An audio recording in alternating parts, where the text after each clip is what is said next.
Hello everybody and welcome here to Invercargill. It's great to have your company at ILT Stadium Southland for the Southland Sharks Franklin Bulls Rapid League game. We're in round 9. This is the final game of round 9 as we head into a few days off after this game. But the great thing is we've got not only this game but the NZNBL game coming up soon between these two teams, and they're both last start winners. So looking forward to this one, and Kayla Manuirarangi is with us again for the call. And Kayla, well, this is interesting, isn't it? Can the Bulls be inspired by that match-winning effort against the Otago Nuggets in this Rapid League team as we come into this game? That's the question, isn't it, Kayla? Because that was a heck of a victory on a couple of days ago in Dunedin, wasn't it?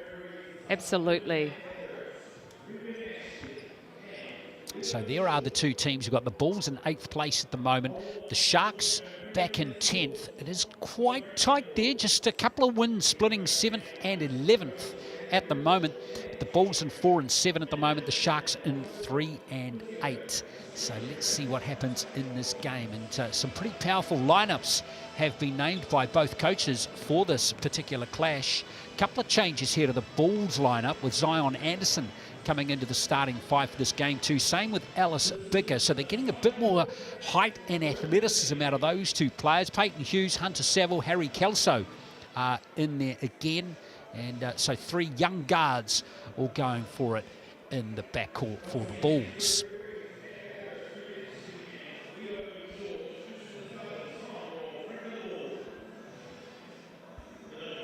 Let's have a look at the Sharks team, and there are some powerful players in here too. Dane Burtonshaw, Tobias Cameron is playing in this game today. Quake Webster, Poko Wynyard, and Will Ledger.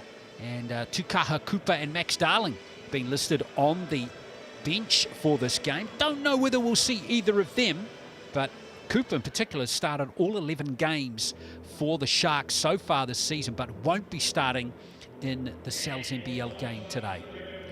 We've seen some crazy depth here in the Sharks side. Like, that is a crazy good Rapid League lineup. Really excited to see how, with the addition of Cameron and Darling, they move as a unit. As we can see here, scoring pretty even match there from both sides. Defensively as well, both coming off 3 losses, and some exciting matchups we have here. Quake Webster, what a phenomenal guard we've seen all season, and Kelso on the Bulls. So it's going to be cool to see how they match up, and I'm always excited to see how a team goes when they come down to Invercargill, play in the Shark Tank. It's never easy, Glenn. Absolutely. Now, Kelso and Webster might not be marking each other, but their numbers are great. Webster's 10 points per game in the Rapid League this season at 44%. 44% from the three-point line as well. He's also contributing 3 assists. And Kelso, he was good in the match against the Nuggets the other day. He's averaging 8 points per game at 55% and taking 3 rebounds. You know, keeping in mind those numbers, 16 minutes for a game. So that's some really high rates that we're seeing there. Matthew Bathurst, Regan Ashley and Leo Shaw are the officials for this game this afternoon here in Invercargill. Yeah, that Southland team with 3 wins from 11 games. And with the additions now of Max Darling and of Tobias Cameron, one would think that this Southland Sharks team would be starting to make a move in the Rapid League over the last half of the season. Can imagine it's difficult for coaches knowing how much to focus for either game. So, you know, Sharks are rolling really strong in our NZNBL, and let's see if they can do it in the Rapid. All right, let's get this game underway, and it's going to be the Sharks with the first possession, with Wynyard winning the tip. And straight away, there's a foul on Webster by Anderson. Anderson, a defensive specialist for this side. Steals, blocks, all of it. Yeah, he was in excellent form on Friday night as well for the Bulls in Dunedin. Now Wynyard, that'll be a good battle in this game against Bigger. And there's a nice sweet shot there from Tobias Cameron. Ka-ching, ka-ching. Goes the cash register. Cameron gets his first points. He did play in the Rapid League game against the Nuggets in their last encounter, did Cameron. He's backing up again as we see Kelso. Well, Wynyard looked after him nicely there. the Bulls are going to find it quite hard to get past players like Wynyard Cameron, who's a real active defender.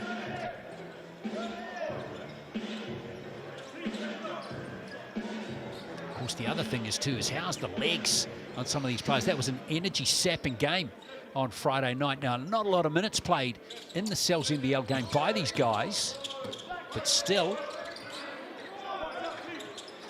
Here goes the 3-ball, unfortunately missed there by Peyton Hughes. Now here come the Sharks. Wynyard. It's a nice pass out to Webster in the corner. Kelso's got the rebound, and that's an outlet pass, which has found Cameron. Cameron gets it to Webster via Kelso. And Burton Shaw. Cameron just back from England, of course, and he's turned it over. Nice anticipation from Hughes there. Here's Hughes again. And there's Cameron with the rebound. Cameron always a heads-up player. And that's rattled him beautifully there by Will Ledger. Tough shot there from Ledger. And with Cameron, it's cool that he can have this rapidly, you know, jumping in halfway through the season to just find a bit of his legs. Oh, tough for Bigger there. That's been stripped out of his hands by Ledger. So Ledger getting back on defense off that three-pointer. Saville gives it to Bigger, who went for three. There's a nice pass and a good finish from Burnshaw. That was lovely. Absolute dime. Managed to pop it from the pocket right under his shin somehow. Hot start made by Southland. Hughes. And unfortunately, Zion Anderson has had his heel there on the sideline. How many times have we seen that in the last few days? Man, it's so unfair. So unfair. But hey, good closeout from Cameron. Put pressure on the shooter. Good finish from Burtonshaw as well. Ledger to inbound it for Southland. Now Webster. Marked by Hunter Saville. Great full court pressure. Wynyard just managing to keep the ball. Now Cooper. Still going to be Southland ball with 10 on the shot clock. Yeah, Cooper's been very good in the NZNBL. There's just no room for him now in the starting five. So back he comes into this game as we see Burtonshaw. Webster. Head down for Quake Webster. Tough Webster. All the way from Te Arawa. Yeah, I love watching Quake Webster play. Kelso, lovely pass into Bigger. Can't nail it. Franklin's still on absolute donut at the moment. Southland really rub it in with this three by Cooper. Wasn't far away, was it? Absolutely. Sharks are on just a roll to start this game. What? Saville. Here's Kelso. Now those ones were falling for Harry Kelso the other day. It's a good little defensive play from Will Ledger. You can tell from the jump, Sharks' intensity and energy is awesome. You know, halfway through the season can be, you know, that time of year where you're getting a bit tired, you're on the road, you're back home, you're traveling. Yeah, they've really showed up today. Oh, tough inbound play again, Pakorangi. Kelso back to Pakorangi again. Free ball is missed by Peyton Hughes again, and here comes Southland. Are they going to hold Franklin to 0 at the end of the first quarter? Could happen. Cooper away with that one. Ledger has already got a three-pointer in this game. Cooper again. Nice spin move by Tikaha Cooper. Wynyard with the offensive rebound, and he's fouled. Good work from the big man. Really impressed with the Sharks getting into their half-court sets. As we know, Rapid's such a fast game, it can be easy to fall into the trap of just playing transition basketball. Yeah, it really is a fast game, isn't it? So this is Tau Toko Wynyard at the free throw line, the Chemist Warehouse stripe. And it goes for the first one. Wynyard's been going this season at 5 points per game in the Rapid League. He's played all 11 games for the Sharks, grabbing 5 rebounds as well. Still only 21 years of age. Such a bright future as he nails that second free throw there. It's 11-0. Come on, Franklin. You've only got 32 seconds. Here's Cooper. Oh, gorgeous basketball, Glenn. That's the way to do it. And Pakorangi off that pass from Corey Perry. Finally, they're on the board. Kahakufa. Couple of seconds differential between the shot and the game clock. And there is another three. This time, it's by Burtonshaw. And now Hughes. That looked good off the hand. Great stuff from Brayton Hughes. What a great finish to the first quarter. Those back-to-back threes from both teams, 14-5. It's a dominant first quarter, though, Kayla, isn't it, from the Sharks? Totally. Big response there at the end from Hughes, nailing that three, bridging that to only 7 points. But Sharks, yeah, really getting into these sets. They have just so much depth across both teams. It's kind of scary how good they are. But, yeah, the Bulls, when they defend well, they're kind of going into a bit of a hedge and recover type defense. So when they can actually clamp down and get out in transition, they're looking really good. Burnshaw's got 5 points in the first quarter for Southland, who's shooting at 55%. Already taken 7 rebounds in the first quarter as well. Out rebounding Franklin 7-4. So some pretty good numbers all round, really, for the Sharks.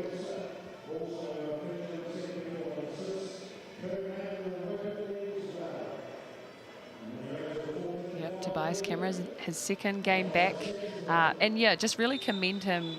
It's tricky coming in halfway through a season. A team's already kind of chemistry's developed. People are finding, you know, those connections on and off the court, and yeah, it's really cool for him to be able to ease in. I'm sure he's still trying to find where he fits, along with Max Darling, who's been a new addition for this side. But also that they can have this rapid game to just really, you know, get back into their flow. Yes, well, Darling is, of course, come back from a tricky little injury as well.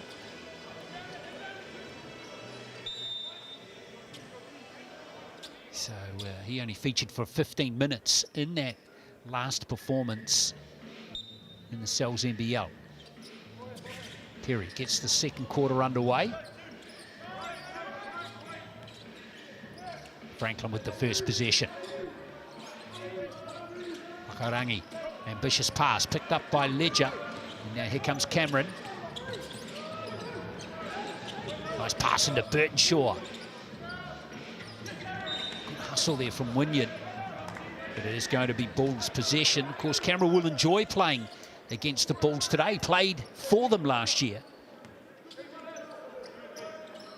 It's always funny making eye contact with old teammates or coaches. Yeah, well, he's got plenty of them, hasn't he? Absolutely. Karangi can't get the rebound. It's just over him, and now here comes Quake Webster again.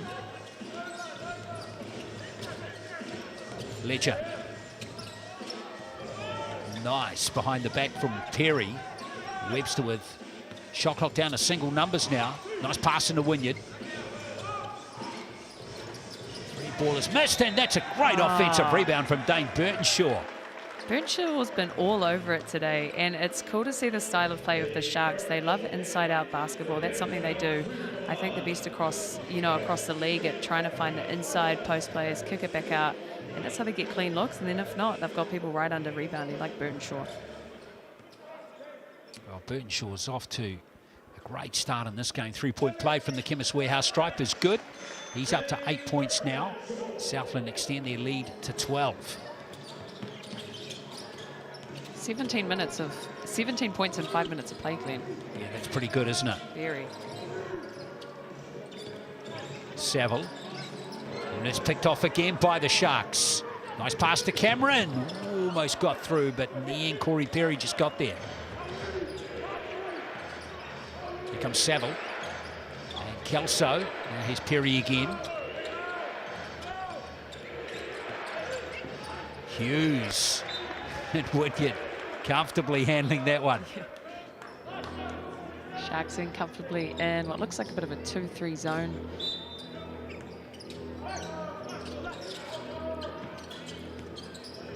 Saville, Corey Perry. Unfortunately for me, Wynyard there again, and wasn't expecting the pass from Ledger. having flashbacks to the Wemby pass, Glenn. Shot Nicks. Yeah. Yeah, that was a bit unfortunate for the Spurs. Yep. Even that missed buzzer basket to win the match. Right at the end too wasn't, well, big ramifications for that miss. New Yorkers are loving it though. Mm-hmm.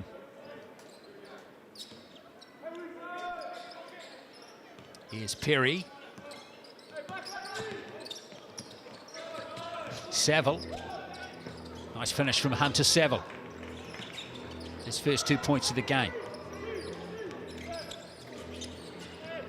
Here's Webster. Tougher defense played by the Bulls now. There's Wynyard. Nice rebound from Tai Pakorangi. And now here come the Bulls. Well, it's worked out for Kelso. He's picked up the ball. Pakorangi, nice switch over to Perry. Perry can't get it, but Saville's getting the rebound.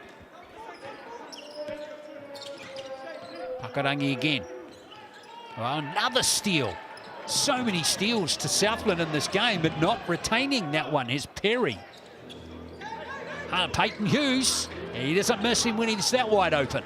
He said, I'll give everyone a quick breather. A few possessions back and forth, but yeah, Sharks just sitting in the passing lane quite often, as we've seen a few turnovers already. See what they do here with Cameron, and there's a foul coming on Peyton Hughes.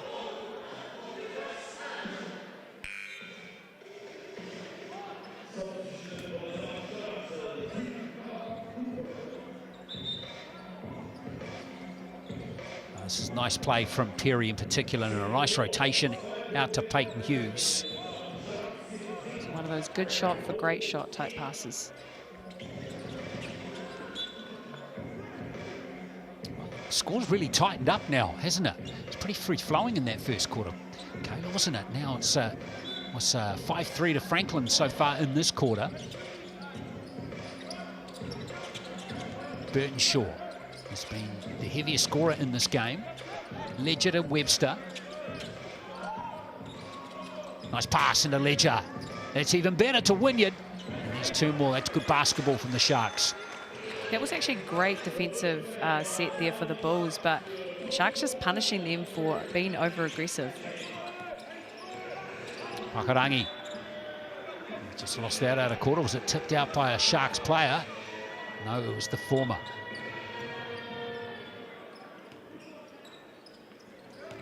Webster.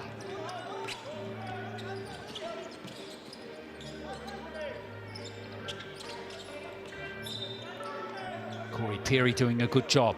This is nice to see Perry in there, mixing it up a little bit, playing hard. Yeah, love the intensity. It wasn't quite there in the first quarter, was it? They're grinding their way back slowly into this game. Webster. Can't time that one. And now here's another chance for the Bulls. 26 seconds left.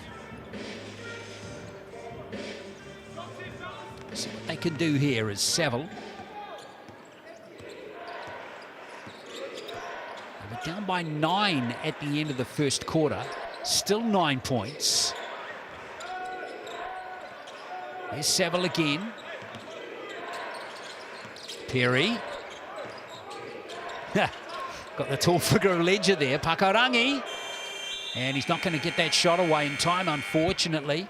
So in the end, it was a tied quarter at just 5 apiece in that quarter. It was all go, go, go the first quarter. Second one, a lot slower. It looks like there might be one more possession here in play. Potentially.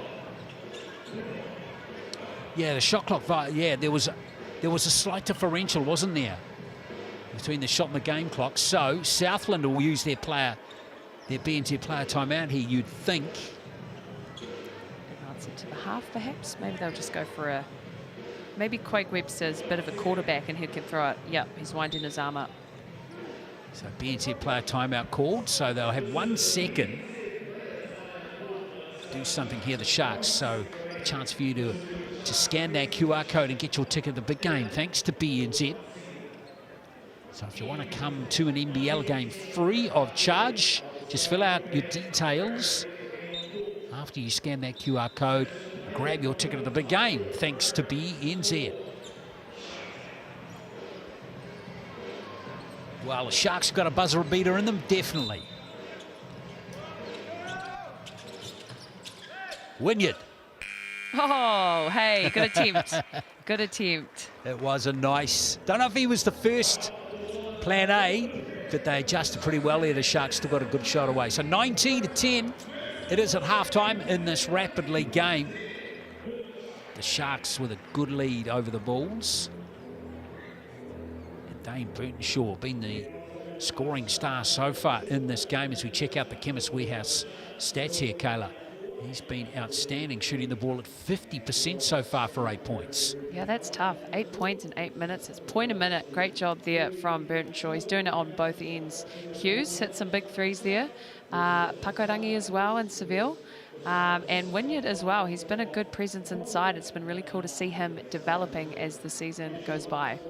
Yeah, Wynyard with 4 points. Got a couple of rebounds as well for the Sharks. With Cameron as busy as ever. And tell you what, Harry Kelso isn't the worst young player floating around this league. He's a pretty gutsy player who's got some promise. He's only 18. I like the way he plays the game. It's really cool to see players just leaving it all out on the floor, even in the second quarter.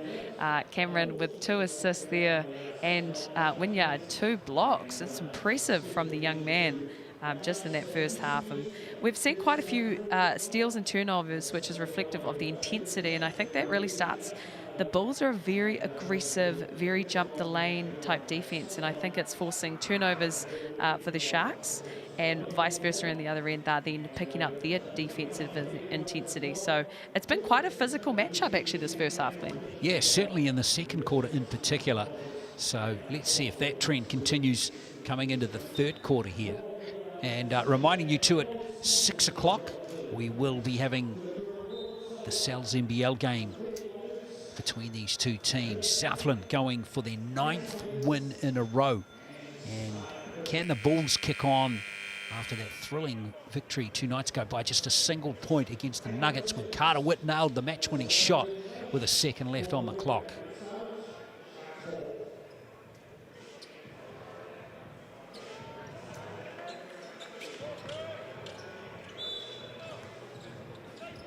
So third quarter underway here. The Sharks up by 9 in this Rapid League game. Hope you're enjoying the match.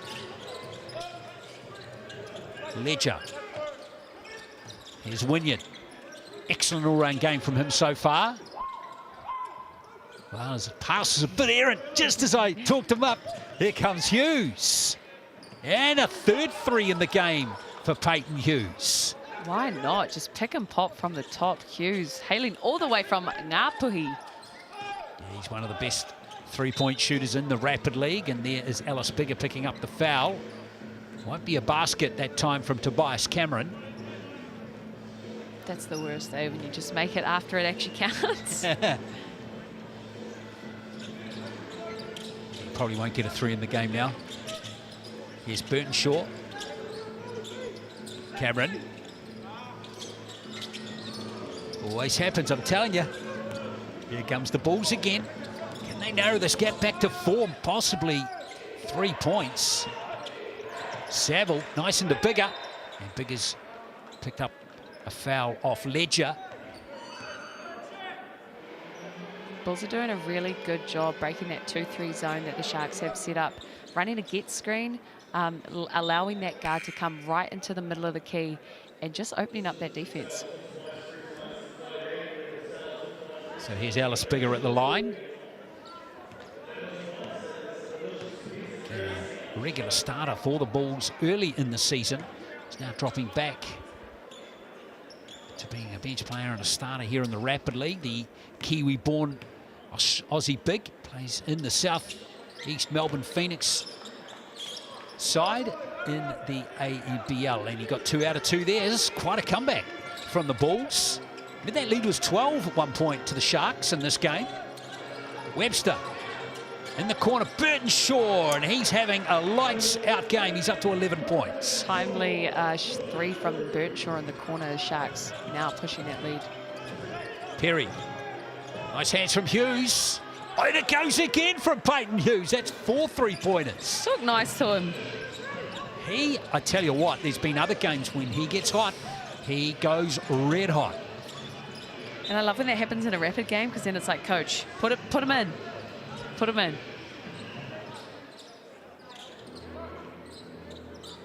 Well, it makes the game interesting too. Again, just 4 points between the two now. Stop here for the Bulls, and it's all on at the other end. Now Webster. Bigger gets the rebound. Nice gather from him. So the Bulls will get this chance. Good athleticism from Kelso. Now Bigger.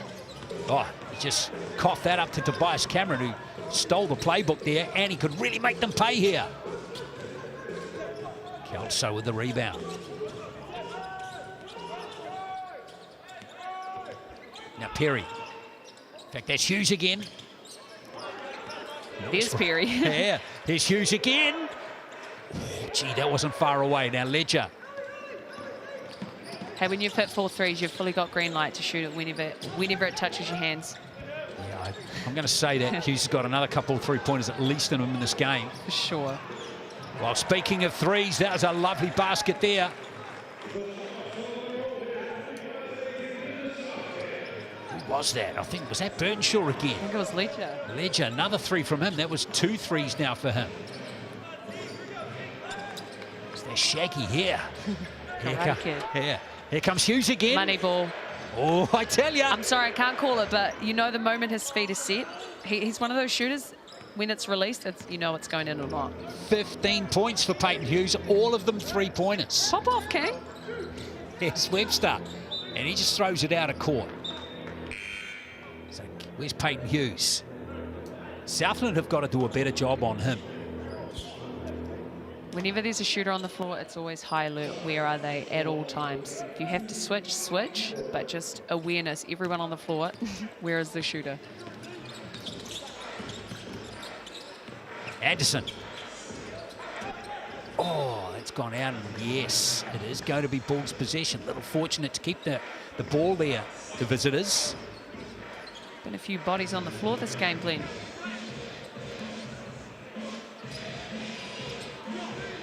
It's been really tight all of a sudden. So far, Franklin outscoring Southland 11-6 in this quarter. Saville.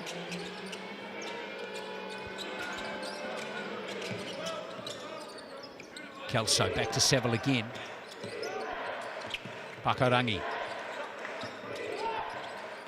Hughes trying to get free again. Nice. Hughes can't get, that was a good set defensively from the Sharks that time, Kayla. Yeah, they're forcing that baseline pass, which is not clean now for the Sharks. I think it's a bit of a travel call there. Yeah, Burton Shaw, or was that Ledger, called for a little loose right foot. All right, if the Bulls can score here, it gets real interesting. Great momentum at the moment for the Bulls. Will they look for another 3-point shot? As a foul call there. Off the ball too, wasn't it? It seemed like much of a contact made at all there, but they all count. Saville. Nice roll away as we see Kelso. That's a nice basket from Harry Kelso. Quick foul there. Kelso, such a good job finishing off 2 feet. That's actually a skill that I'm seeing a lot at the high school level now. It's the ability for kids to finish off 2 feet. Just gives you way more options when you're in the lane, not forced to finish off one, off balance. So yeah, just across the board, it's really cool to see that kind of style of play coming through. Foul that on that occasion with Zion Anderson. So 9 seconds here for the Sharks. Burton Shaw. Oh, it's going to be another chance here for the Bulls. Still got 6 seconds here. Plenty of time. Yeah, here's Saville. Kelso. Oh, here he is again, Peyton Hughes. Oh, Good shot, good shot. Great awareness, knowing where your shooter is on the floor at all times. Great run there from the Bulls, Glenn. If that had gone in from Hughes, that would have given them the lead. That would have been remarkable. So they outscored the Sharks there 13-6 in that quarter and cut the lead to 2, 25-23. This is some comeback, I tell you. Remember, they didn't score a basket until, what was it, 30 seconds until they went scoreless for the first 3.5 minutes of the game. And I think the Sharks, by 5 minutes in, they'd already scored 17. So they went on a run really, really quick. But sometimes when you're starting on the back foot, you play with a different level of intensity for the rest of the game. And it's coming through that they're just playing hard, they're playing intense. And, you know, can they nudge this last quarter? Can they win it? That would be remarkable, from having no points after 3.5 minutes and having conceded, 17 after 5 minutes. Correct. So they've only conceded 8 points since then, Kayla. Correct. 8 points in the last, 7 minutes? It's great defense, very aggressive. Peyton Hughes, 5 from 10 from the 3-point line. Ladies and gentlemen, that's a great score line. That's a great stat for a 40-minute game. Yeah, man, unbelievable. Let alone rapid league minutes, 16 minutes of play. Well, this is going to be quite a fascinating last quarter here. Can the Bulls continue this momentum? Can Hughes continue to get good looks from beyond the arc here? Here's Seville. Here is Hughes again. Pakarangi wide open in the corner is Zion Anderson. And it goes, and the Bulls hit the front. Love that extra pass there from Pakarangi. Knows where his man is in the corner. 26-25. Wow. This is an unreal comeback. Now they've got to play tough defense like they have done so in the last 2 quarters. That's Tukaha Cooper. Oh. Nice, classy finish from Cooper. So smooth. He'll be a key player off the bench in the NZNBL game for the Sharks in this one. Pakorangi. Well, he just manages to do enough to keep the ball. Here's Anderson again. Pakorangi can't nail the triple. And now here comes Burton Shaw. Cooper. Nice pass. Not finished though that time. And here come Franklin once more. Mitchell missed out that time. Oh, such an athlete, Anderson. Yeah. My gosh. Yeah, he's a good player, Zion Anderson. Haven't seen too many drives to the basket like that from the Bulls in this game. Cooper. Back to Ledger. Tukaha Cooper. It's Burton Shaw. And Hughes. So one of the Sharks players might have injured himself there. Peyton Hughes. Now it's tipped back by Cooper. Might be battling a little bit of a muscle injury there. Here's Kelso. Yeah, Cooper wants out of there, doesn't he? Wants a timeout. Or wants a sub.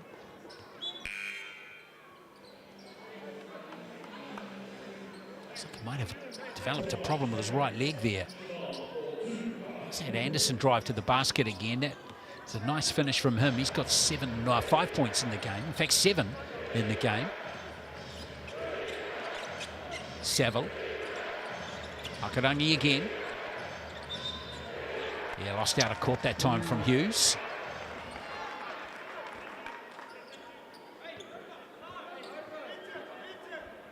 Two minutes left. Cameron back out there now for some more action. Likewise, Quake Webster. Burton Shaw. Nice pass. And Ledger. Oh, gorgeous basketball. That was a really nice play. Southland back in front by 1. Look at Kelso firing up. And Zion Anderson couldn't nail the 3-pointer. Down court goes Webster. Oh, there's Anderson back there to gather. Nice job from him. Kelso. Bit messy there from the Bulls. Bit of a track meet out here. 100%. Burton Shaw. But a foul coming in from Zion Anderson again.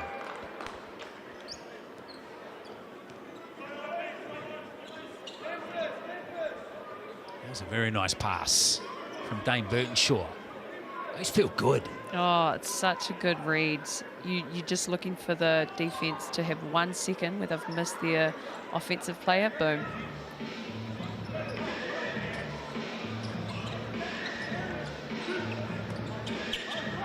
Wynyard back to Cameron.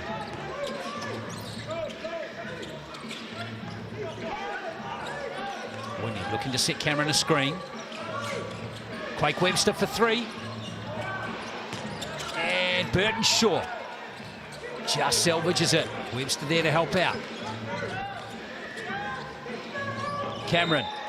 Yes, that will be Offensive foul. smart defensive play there. How many possessions we got left? 3? 3, yeah. At least. So Southland might have the slight edge, not only on the scoreboard, but in that respect as well. Let's see if it pans out that way. Here's Hughes. And Cameron's got it. Tobias Cameron. Blocking foul, and that's Cameron at his best there. Yeah, good, strong, aggressive drive from Cameron. Saw the defense was not going to move, so he just kept rolling with it. Hughes. How many fouls? That will be 3 personal fouls for Hughes there. Yeah, a few fouls from the Bulls in this game. What's that? 9 in total now. So here's Tobias Cameron. Important free throws from the Chemist Warehouse stripe here.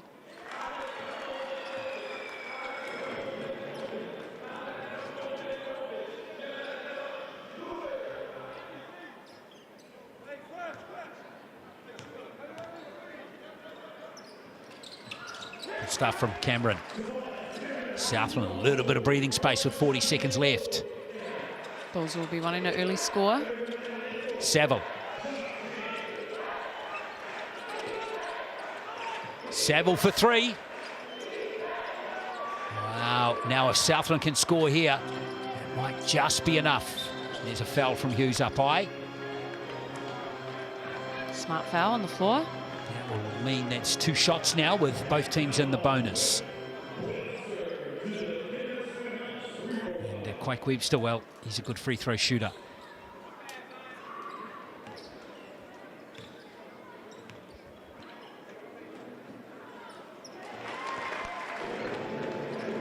Still time for the Bulls here, 23 seconds.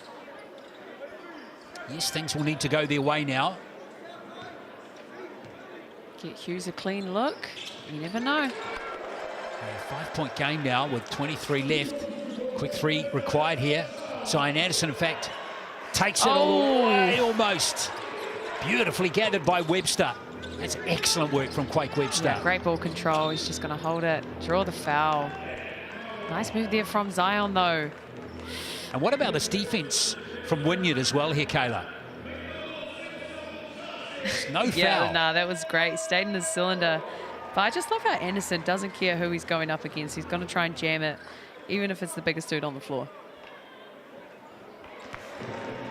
Well, this brave comeback from Franklin's going to come up just short, it appears.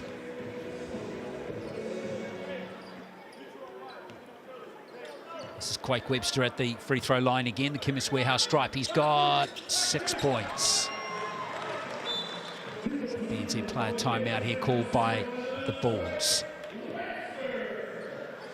I really like that it's a player-led timeout. It's those in-game scenarios which, you know, in trainings you try and replicate, but you can't always.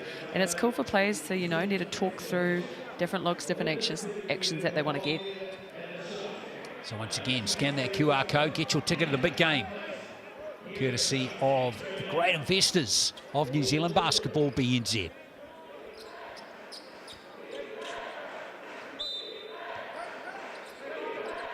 Saville. Kelso's lost it, but it's still going to be Bulls possession with 7 seconds on the game clock.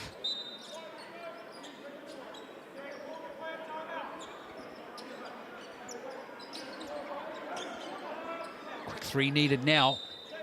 Super quick. And it's been turned over, and a BNZ player timeout is called by Tobias Cameron. It was such smart defense there from Webster. He just sat behind his man and then jumped in when he saw that he fell asleep. Well, this has been a pretty professional performance, hasn't it? From the Sharks down the stretch of this game. It's a big threat that they were going to be run over, Caleb, but they've actually refocused and reset pretty well, haven't they? Yeah, strong start and strong finish. Cameron. Wynyard wants 2 more points.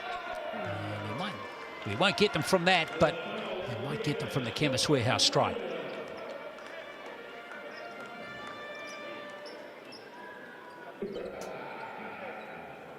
He's such a good inside presence, Wynyard. Makes the seal so clean for that pass as he nails that first free throw. But Pakarangi, great defense. He stayed in his cylinder. He just jumped directly up. Yeah, that was great defense. You've enjoyed watching Wynyard play. All 6 players in the Southland team have scored as well. Nice. As we see those 2 free throws made. In fact, they've been perfect from the free throw line, Southland, in this game. And Webster, ices it. Why not? Ices it. And who would have thought that Southland would win by 12 just a couple of minutes ago?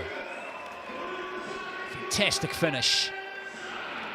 And Quake Webster with 3 points to seal the win. Very nice indeed. They've won it 40 points to 28. And yeah, dead right, Kayla. Started strong, finished strong. Really good job as we have one more look at it again. Nice awareness from Will Ledger. And that finish was absolutely perfect from Webster. I think as well, it just comes to the even spread of scoring from the Sharks. We have 11, 8, 6, 4, 6, 2. On the Bulls side, 15, 2, 2, 2, 5. So you can just see when you've just got one person predominantly scoring, much easier to defend. Yes, indeed. So, yes, the Chemist Warehouse stats looking good here for Southland. In the end, Invercargill, I don't think scored in the second half. It might have got 1 basket in the second half, finished with the top score. But yeah, Quake Webster came good, and Wynyard, an excellent all-round game. You'll see him showing up on other statistical categories. But shout out to Peyton Hughes, 5 3-pointers in the game. Great effort from him. Yeah, phenomenal effort. Once again, such a short game, 16 minutes to score that much. Amazing rebounds. Cameron, really aggressive on both ends of the floor, and then as well in assists. Perry as well, doing a great job defensively and leading to offense. Wynyard, you know, grab 2 assists.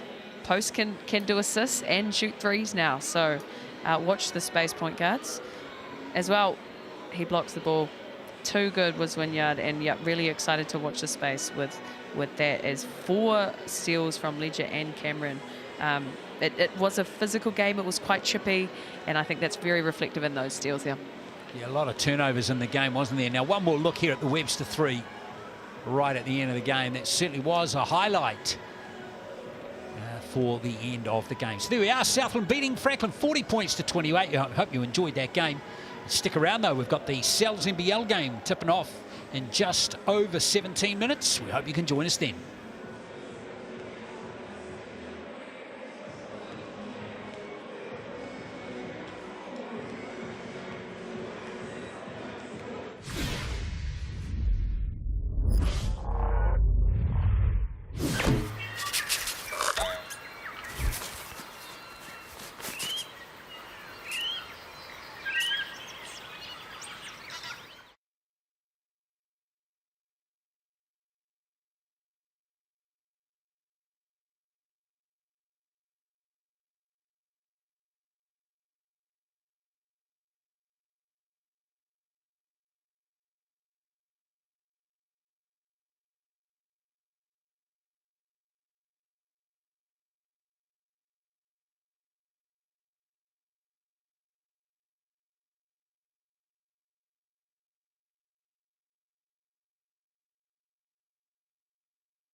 No mai haere mai. Welcome into Stadium Southland here in Invercargill. It is round 9 of the NZNBL. Great to have your company.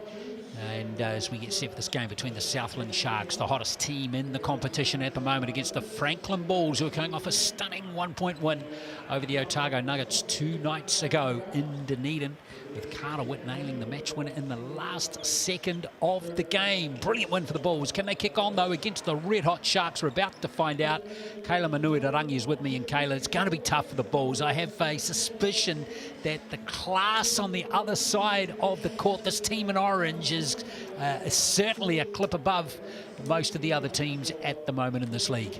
Kia ora, Glenn. Yes, 73 saying Sharks will win this game tonight. They've won 8 games straight. They are in full strength. Got the addition of Darling and Cameron as well. There's so many pieces in this Shark side. They are such a strong system. And look, as anyone knows, playing on the road, it is tough coming to the Shark Tank all the way in Invercargill to play this strong side at home. So can the Bulls continue their momentum from what was a huge win over the Nuggets the other night? Indeed. Well, both teams actually beat the Nuggets in their last games. The Sharks have been, well, enjoying the week off. They haven't played for a week, and yes, you're right, they're at full strength. Sam Timmins didn't play in that game against the Nuggets. They still won it, and now they're at full strength for the first time this season. Yes, they are in second place, 1 win behind the Auckland Tuatara, but you'd think they'll recapture top spot. Although the Tuatara have been in excellent form, and you can see their percentage points right at the end there is a little bit healthier than the Sharks at the moment, by quite some distance actually. So we'll see what the margin of victory if the Southland Sharks can post here, can get up over the Bulls. That's of course if they beat the Bulls, who are nestled at the moment in 6th place with a 5-win, 6-loss record. And there are the bottom 5 teams at the moment with Hawke's Bay bringing up the rear with just the 2 wins from their 11 games. This is the second meeting between these two teams this season. Back on April the 16th, that's in round 2, I think. It was the Sharks that beat the Bulls in Franklin 94-86. So this is the last game in round 9, and then we're into round 10 coming up in 5 days' time. Next Friday it all begins. The Airs hosting the 5.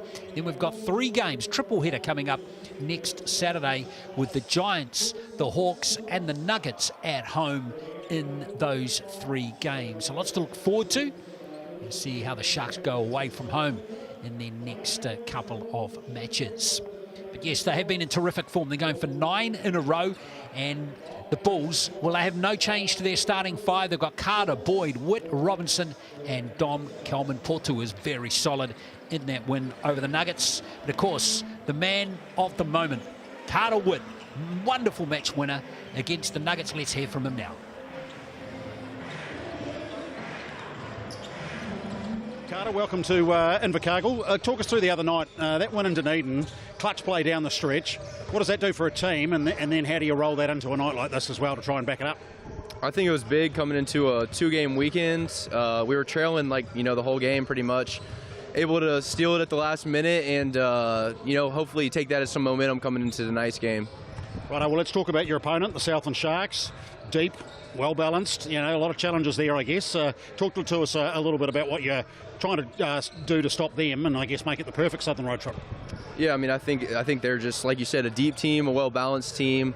They're going to play their game, get out and transition some. They have good stuff in the half court. So I think the biggest thing for us is just being locked in on the details, and that's one thing that our staff's been honest about is just staying locked in throughout the game on little stuff, and I think that will carry a lot for us going into this game and just going forward throughout the season. Wish you well, mate. Good luck out there. Thank you. Yeah, he's spot on there, Carter Witt, isn't he? They need to do just that if they want to even stay with the Sharks in this. Carter Witt, 19 points per game this season at 46%, 10 assists per game. And he is right there in terms of the leading assist maker in the league at the moment. But the Sharks team is formidable. And here is their starting 5 with Tukaha Cooper dropping out now, with Sam Timmins, Keelan Boone coming in now, of course. We've got Caleb Asbury there, Braden Inger and Rylan Jones. A powerful lineup. And Braden Inger's been a great touch to Kiwi. Let's hear from him. Well, Braden, she's another big night at the Shark Tank. Let's talk about your side. You've brought a couple of pieces in, obviously, and Tobias and Max back from injury as well. Tell us how you've been able to keep that rhythm while you've been trying to assimilate these guys into the team as well. Yeah, well, we've had Max down here for a few months now anyway. So he's been around the team, we all know what he's about. And Tobias, great dude, so he just steps into the role where he needs to be, and he's an energy guy, so he's there to do all the small things, make the big plays, and, it's easy to integrate guys with such good character, so big fan. Good stuff. The Bulls, they'll come in with a bit of confidence after getting that play down the stretch to be able to get their win in Dunedin the other night as well too. What do you see as being one of the keys to sort of shut them down? They've got 3 high-quality imports, and then the old fella DKP in there as well, so they've got some good depth. So it's obviously trying to make their night as hard as possible, and then, worry about our things on the other side of the floor, and that should be enough to get the job done. Wish you well, mate. All the best. Cheers, mate. Thank you. Yeah, Braden Inger's been in good touch this season too, Kayla, hasn't he? 14 points per game at 50%. He's going great at the three-point line, 43%, 70% free throw, contributing 6 rebounds a game too. Of course, the tall black back in 2022 as well. He's been fantastic for the Sharks. And, of course, he missed the start of the season too, being over in England. So he's a real big piece of the jigsaw puzzle. I think that's it too. Just playing a role. That's something that the Sharks seem to all be on board with, playing their role, and they don't have any trouble scoring. Neither do the Bulls, as you can see there, 96-93 there. But the key difference is on defense. The Bulls conceding 98 points per game, so it will be super important for them to really clamp down on defense. And excited to see this player spotlight matchup. We have Caleb Asbury averaging about 22 points per game. He's such a hooper for the Shark side. And Carter Witt hitting that game winner last game against the Nuggets. He is actually leading the league in assists, just under 10 assists per game, which is a phenomenal number. So really excited to see how these two players match up. Yeah, not only those two as well, but there are other League leaders in here with Jace Carter, the leading rebounder, and Sam Timmins just slotting in right behind him. So we've got the two best rebounders in the league going at it in this game too. And I think rebounds will be huge too. They lead to second chance shots and opportunities for either side. So that's going to be a pivotal stat for either side. And keep your eye too on Rylan Jones. He's second in steals, just under 3 per game. He'll be wearing 1 for Southland. And, well, the American turned 26 yesterday, Rylan Jones. So happy birthday. Always really cool, I think, for the import players to come over to New Zealand and celebrate their birthdays. And Aotearoa, I hope he hasn't got a hangover today.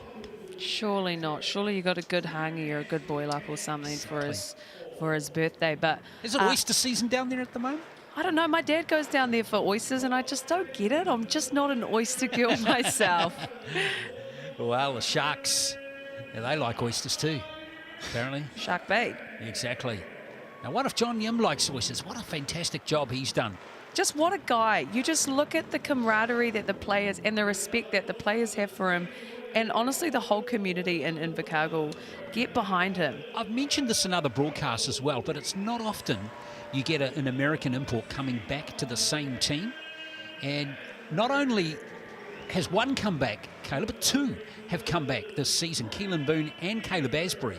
So that must mean something for the way John Yim coaches the team. Those 2 guys in particular just love being part of this team. I think it says volume about the culture that they've created there. And, yep, they're just a well-oiled machine, so much depth, players that are happy to just step in and play their role. Well, let's see how they go with the Sharks just dropping back a little bit. A few Bulls fans out there. And I tell you what, I'm not surprised on the Your Shark vote poll. That was a really impressive comeback against the Nuggets on Friday night. And, well, let's hope the form rolls through for them today, because they're going to need everything to go their way in this contest. Game win is a really good confidence boost for any team. So can they break this 8-game win streak? Well, the other thing with the Bulls is all 5 of their starters played really well on Friday night. Yes, a couple of them were a bit slow in the first half, but in the end, they all contributed really strongly to that win. So, yeah, if you want to have a vote on the Your Shout vote poll, just get into it and have some fun, folks. It's always a bit of fun on your Sunday night.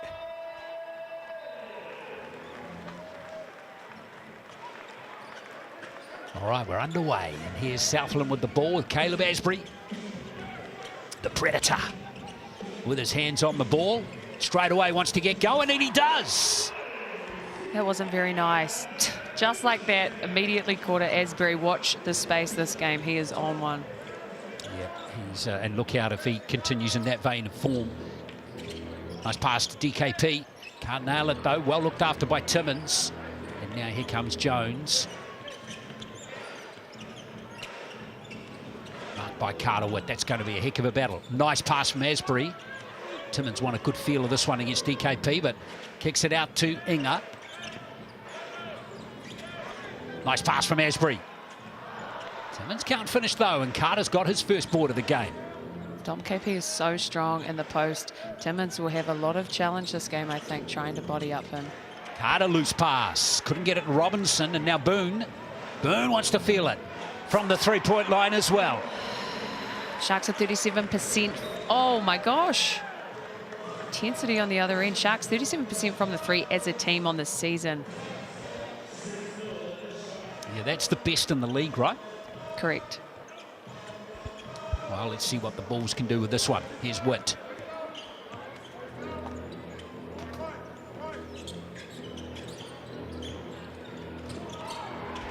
Again, a loose pass from Witt, and it's picked up, turned over. Franklin, they're going to have to be careful of that. Now, that last shot from Keelan Boone wasn't a 3. It was a deep 2. He must have had his toenail. Must have forgotten to clip his toenails this morning. Here comes Coleman Porter with a turnover for Franklin. Carter. Hard off the rim. Boyd's got it. Now Now that's a good sign for Franklin. Boy, he was a bit slow to get going against the Nuggets on Friday night. Only had 2 points at the half, finished with 16. Good to see him start off in good fashion. Here's Boone, nice pass to Asbury. Trying to get Carter involved again. Now Jones for 3. Bulls doing a fantastic job on defense already. They got going with the effects a little bit too quick there, the Southland fans. Here's Keelan Boone with the rebound, and Timmins and Calvin Porto. Boone can't nail the triple, and there's Carter with the rebound.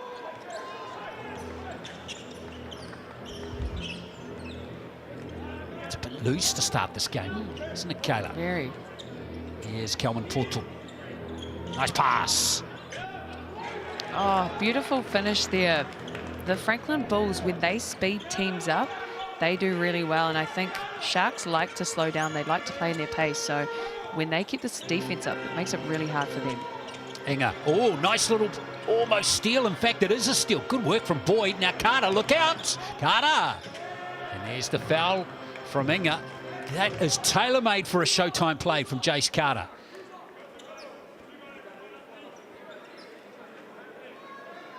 Bit of a quiet start here, eh? Like, both sides trying to find, you know, how hard are we going on defense? Are we jumping lanes? How aggressive in transition? But you can tell, a few fouls already, getting out in the lanes. Carter, this is the first free throw. He's the one stat that he like bumped up a little bit. All his other numbers are pretty good. He's only down at 56% from the Chemist Warehouse stripe. He'll take a little tumble now with missing both of them. Score remains 5-4. Asbury working off Timmins. Nice pass to Jones, and now here's Timmins again. Oh, these two will love it all game. Oh! Calvin Porto, brilliant job again. Great D. KP catches every bump that Sam Timmins gives him. You love the little slap too. Oh, absolutely. Here's Boyd giving it to Carter from the corner. There's Asbury with the rebound. He averages 5 a game.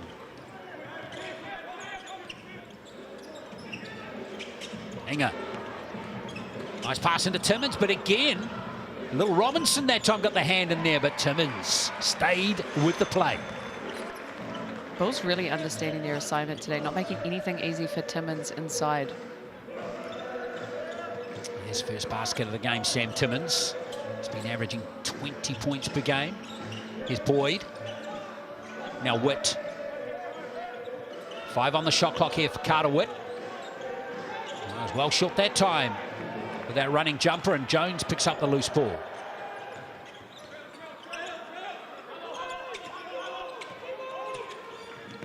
Jones once more. Nice pick and roll from Sam Timmins, but again the Bulls do a brilliant job. Oh. And Carter, here's Carter. Carter. Oh, great start, honestly, for this Bulls side. Their defense is their offense. To another shot attempt here. Robinson. He's looking to unfortunately nail that one, and Boone's got it. Robinson's got a 3-point shot on him as well. Absolutely. Coming off a great college career. Wow, this is an interesting start, isn't it? Southland not looking comfortable at 7-6 ahead at the moment. And again, another miss from Asbury. John Yim won't be overly wrapped with this. Pretty good at the start, wasn't it? With the 3 from Asbury and the deep 2 from Boone. Raced out to that 5-0 lead. Since then, they've gone icy cold. Witt. Long period of play, too, without a stoppage. Here's Boyd. Much taller player. Boyd! Can't get that shot away in time. Finally, some subs are able to come into the match. I think tempo is a key word for this game. If the Bulls can speed this game up, get out in transition, it's tough for the Sharks. They like controlled tempo, getting into their half-court sets, running their offense. But yeah, this Bulls intensity is very in their face. Cooper out there now. Saw him limping a little bit in the Rapid League game. Good to see him out there. Max Darling out there too for his first action of the game. So too with Cameron. Very deep, aren't they, that Southland Sharks team. Now Boone Boone works well. Gee, that's a good strong basket from Keelan Boone. Robinson walled up. Good offense, good defense. Can't do much about that. This is where Southland are going to get most teams with their depth off the bench. Oh, beautiful pass into Bigger. And Bigger, he's getting a little bit better with each game now. Alice Bigger, a little bit uncomfortable at the start of the season, but looking much more comfortable now. Here's Boone. Nice pass, and it's been turned over again. Lots of turnovers. Smothering defense from the Bulls, not making anything easy. That's the 5th turnover in the game already for Southland. That's Peyton Hughes rolling one in for the Franklin Bulls, and they hit the front. Hughes hitting 5 3-point shots in this Rapid League game prior, so he's in great form tonight. Yeah, I'd love to transfer that form over to this game. Darling. Cooper. No, you, darling. Sorry, I couldn't help myself. What's that show from? Blackadder? Blackadder. I can't say I've seen Blackadder. Oh, come on. Yeah, you're too Different young, generation, Glenn. Blackadder is one of the great shows. Kayla, you need to watch it. It hasn't dated I'll add a it moment. to the list. I'll add it to the list. You will not be disappointed. Cameron for 3. Another miss. Lots of misses, lots of turnovers from Southland at the moment. Kale Robinson. There's Carter looking to clean up. Gets it off his own teammate. he said, I want those rebound stats, okay? Get out of my way. Here comes Witt again. Max Starling has got him locked up. Shot clock down to 2 here. Carter. Tough from range. No, that's a good stop from Southland. Well, despite Southland's poor form, they're still only 1 point behind. Yeah. Quite uncharacteristic of them not going through all of these sets as they usually would. Cameron over to Cooper. And Cameron almost there, unfortunately. Just couldn't quite time his gather there correctly. So here comes more possession for the Bulls. Both teams shooting in the mid-30s at the moment. Yeah, I think it's just because it's been such a scrappy game so far. Bulls getting down every, every passing lane. They're playing aggressive hedge recovered defense. Yeah, just really picking up this intensity. Got to take advantage though, Franklin, through this rough patch. You have to say they haven't quite done that just yet as Boyd goes for 3. Great hustle there from Bigger. Oh, we love to see it. Is a little unlucky. I reckon Asbury's got that one spot on. I reckon that came off Bigger.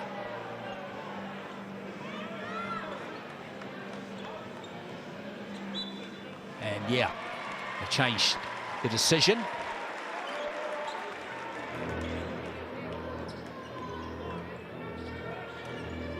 So Cooper now.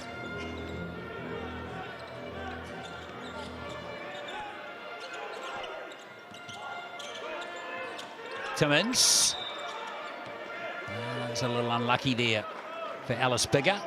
Just got caught in the wrong position that time. You can see what the Bulls are doing. They're forcing the Sharks players to come off that ball screen way outside the 3-point line. So the pass into Timmins just isn't there. It's just they're way too far out already. Just look at John Yim. He does not look happy. Cooper into Timmins. Darling for 3.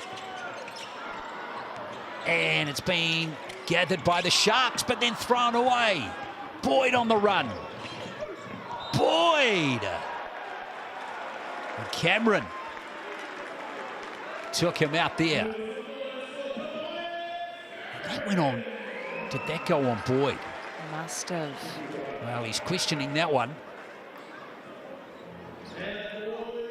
Now, potentially a little tough there on Boyd.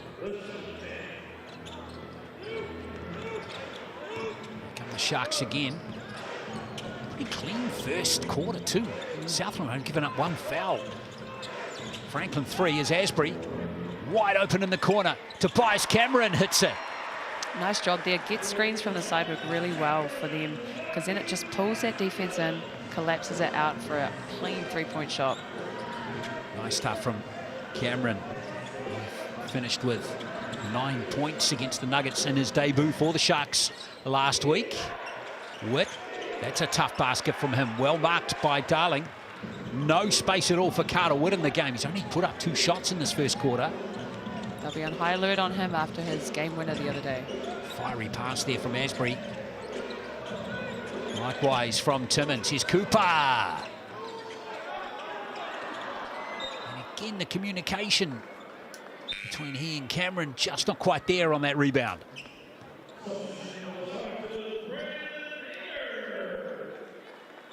The Bulls really understanding their defensive assignment today. They've done a fantastic job at really just clogging the lane and, yeah, making everything tough for Sam Timmins out there. It's going to be a long night for him with all those defenders around him. I don't know if either coach will be overly happy with the performance in this first quarter. Dan Ryan as well. Now we've got an offensive foul.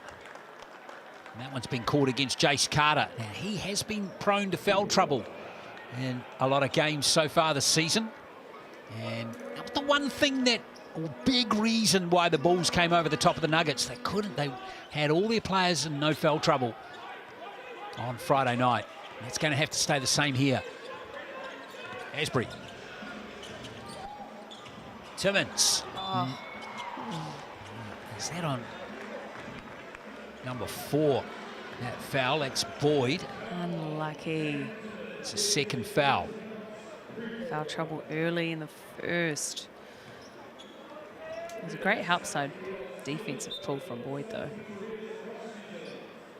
Takes Sam Timmins back to the Chemist Warehouse stripe, where he's been going at just 45% this season.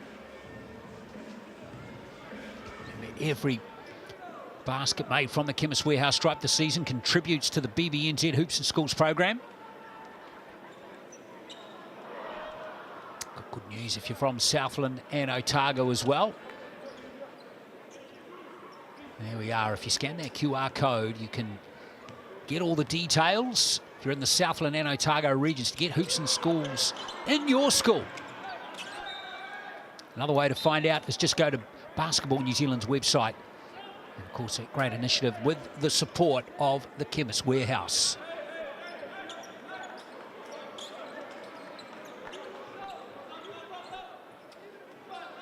This has been a very, very low scoring first quarter. Look at that pressure. Yeah, quite a chippy one too, is Cameron, yep. Foul there, he knew it too, put his hand up. Yeah, chip off the old block there, that foul. Yeah, who would have thought Southland, after that hot start, when they raced out to 5-0 in a matter of seconds, have really only scored 7 points in the remaining 9 minutes. Great defense from Franklin. So Witt settling it down now for the last shot here. Chance for Franklin potentially take the lead here at the end of the first. Witt.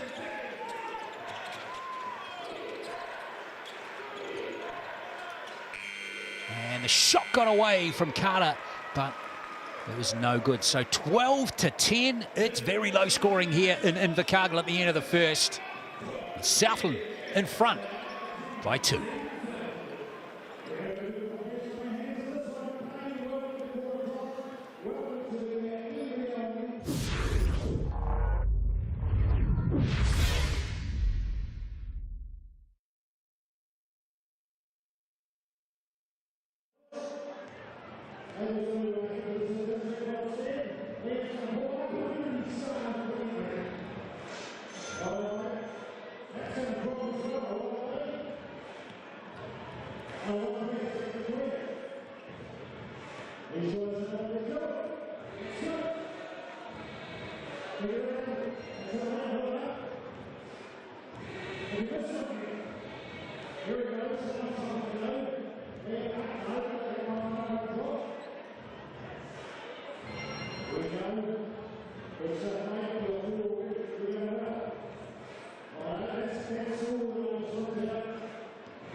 too far away from the start of the second quarter. And those fans are keen to get excited. Go Rhinos. 12-10 it is to the Sharks at the end of the first quarter. Leading scorer in the game is Keelan Moon with 4. And the second quarter underway here with Jones with the first possession. Interesting that Witt, Robinson and Kelman Porto have only put up 5 shots between them in the first quarter. Those three were putting up shots regularly the other night.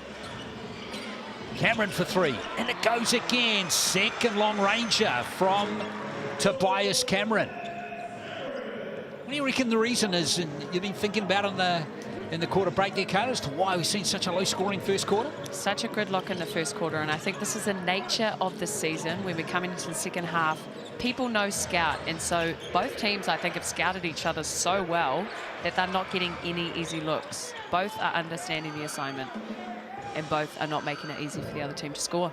Yeah, it feels like a real grind, doesn't it? Totally. And that body language from the two bigs certainly backs that statement up. So come back to that 5-point lead after that big hit from Cameron. Jones, now Inga. Cameron open in the corner again. Timmins. On his hands. From Cameron over to Cooper. Likewise over to Inga, but he didn't get the shot away in time. So again, another excellent stop by the Bulls. I'm having flashbacks of like college shell drill where you do defense and just the rotation of the Bulls. One pass is made, backline rotation every time. They're actually just moving like they're all on a string together. Which is really encouraging, isn't it? Totally. As in basketball, as we all know, if you can get your defense sorted out, you're giving yourself a chance, no matter who you play. Particularly for a Sharks team who rely on their inside-outside game. Carter. Oh, another poor pass, picked up this time by Cameron, who tipped it to Timmins. Here's Timmins. Cameron again. Cooper. That's a good basket from Tukaha Cooper. His first of the contest. He's starting to leak out a little bit now for Southland. There's Witt. Oh, flying in there to get it. Very impressively there was Robinson. In fact, that was bigger, and there goes Carter again, and he's got the three-point play. Played for that beautifully, Jace Carter. He is him. He is him. Just watch this here. Just playing for that foul off Braden Inga. Just enough to draw it, but focus enough on the finish. Because often you can get too caught up in trying to draw the foul that you don't even focus on the finish. But he is such a classy player.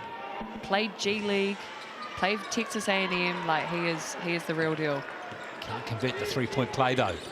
So Jace Carter 0 from 3 from the free throw line so far in this game. He's the only player that's gone to the line so far. Darling goes in there and nails it for the Sharks. And now a timeout called by Dan Ryan. Wants to have a corridor. That's a great read from Darling. Bulls are doing everything to jump every passing lane. As you can see, just slips in behind. Gets to the rim, punishes them. Why not, Darling? Yeah, good stuff. In fact, you know what? Kayla, neither team has hit a free throw so far in the game. Southland are just 0 from 2 and the Bulls are 0 from 3. I think they're just playing defense too hard. They're just focusing on getting steals. Crazy, yeah, that we haven't seen a free throw made in the game. And wow, what about that large pizza there from Sells? Is that your Sunday night sorted for tonight? Just scan the QR code, get 20% off any large pizza. If you're on your computer, Sells MVP 26 is the online code, and that special's valid for another few days yet, so stick it away in your head there. Sells MVP 26. Pizza for dinner. You can see you got your 5+ a day there. You got 5 hues of red on that pizza.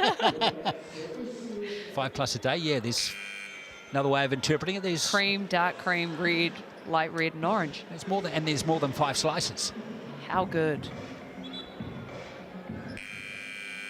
Well, Franklin's still shooting at just 30% in the game. Wobbly start to the second quarter for them, wasn't it? It's just been quite a wobbly start once again. I think it's coming back to Scout. They're both they both know each other's tendencies so well that, oh, well, we can't go to what we usually do, so let's try something else. Well, that's right, plan B. And so far, Southland have adapted. Particularly Cameron's put off the bench too. He's hit 2 3-pointers, and in a low-scoring game, you can't emphasise how important those 3-pointers have been so far. Huge. Here's Witt working off Kalman Portal. Carter trying to go round Darling. And there he is again, the athleticism of Jace Carter. In fact, hang on. Bit of a travel call there. Yeah. Was unlucky. 1-2 instead of a 2-foot jump stop, I believe. Yep, Asbury.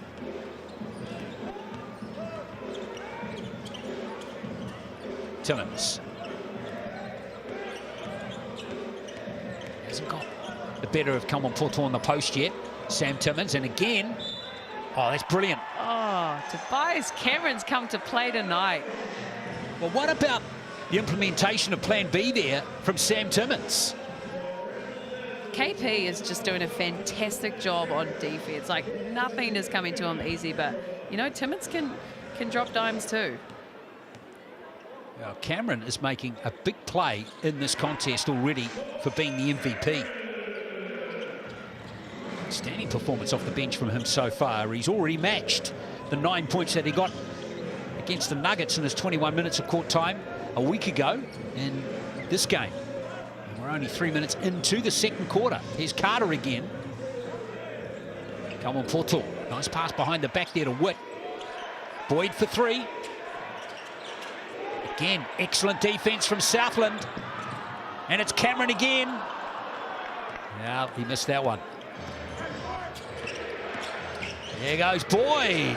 Oh, tough finish from Boyd. He just snake dribbles in transition to keep defense behind him. Wow, that's much needed 2 points there for the Bulls. They've scored just 4 points so far in this second quarter. Here's Jones. Facilitating again for Cameron. Short that time as Carter. Nice job there to lure the foul out of Tobias Cameron.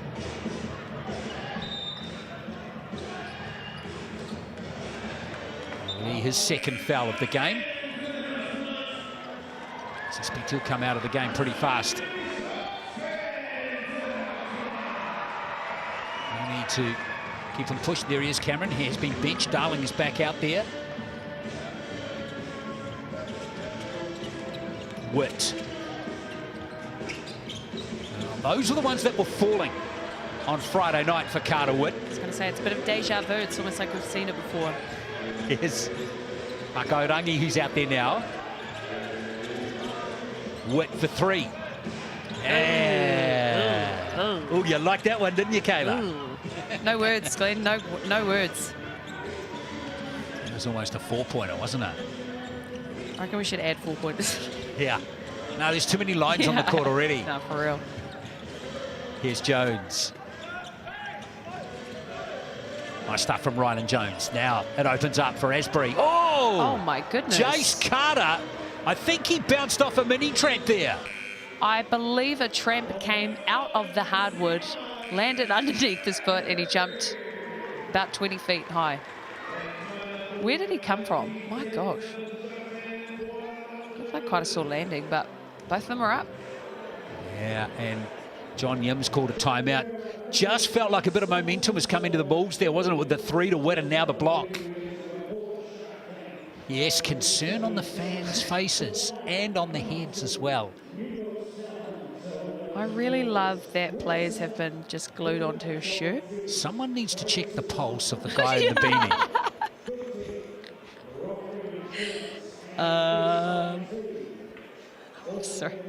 Sorry, guys. You got nothing to apologise about. Oh, golly.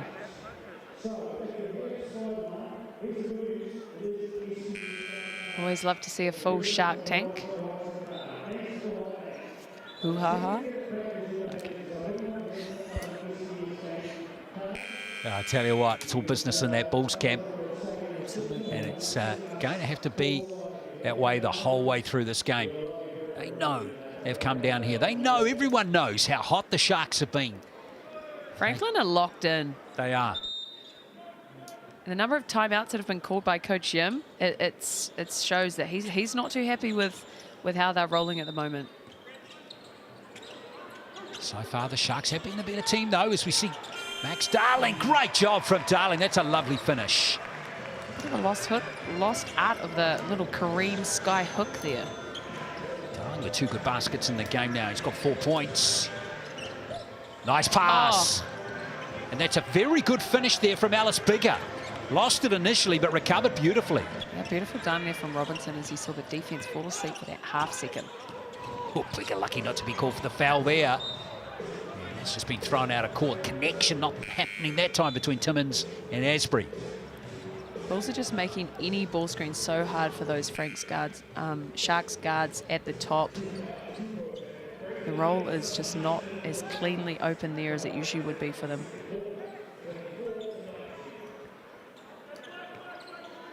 Here comes Witt.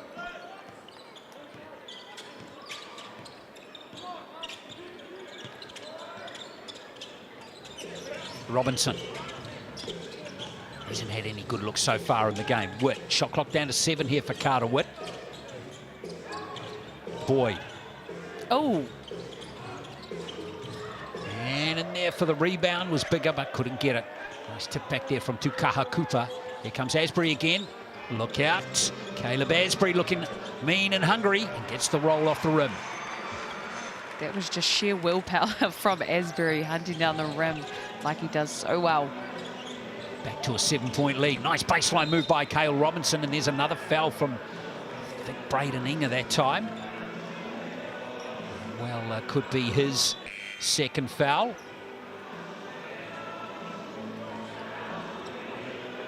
Three team fouls there for the Sharks. Bulls just applying pressure at the rim, forcing them to, you know, wall up or foul.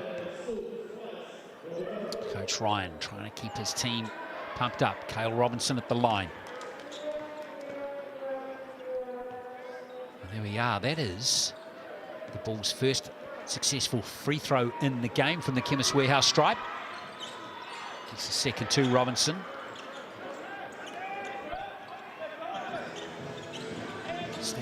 Lead back to 5 again. Darling again. Okay. Wow. Just right through the middle there. The Red Sea parted, Glenn. Yeah, Darling 6 points. Cameron 9 points. The two late arrivals having an impact in this game big time. Really stepping up for their team when they need it. Witt. Nice pass. And Jace Carter gets 2 more for the Bulls. He's up to 8. Love the combination there. Good awareness from Carter Witt as well.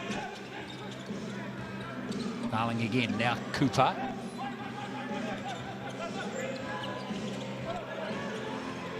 Cooper steps back over Alice Bigger. Can't nail it, and there's Jace Carter with rebound number 8 already. Wow. Here he is again, Jace Carter.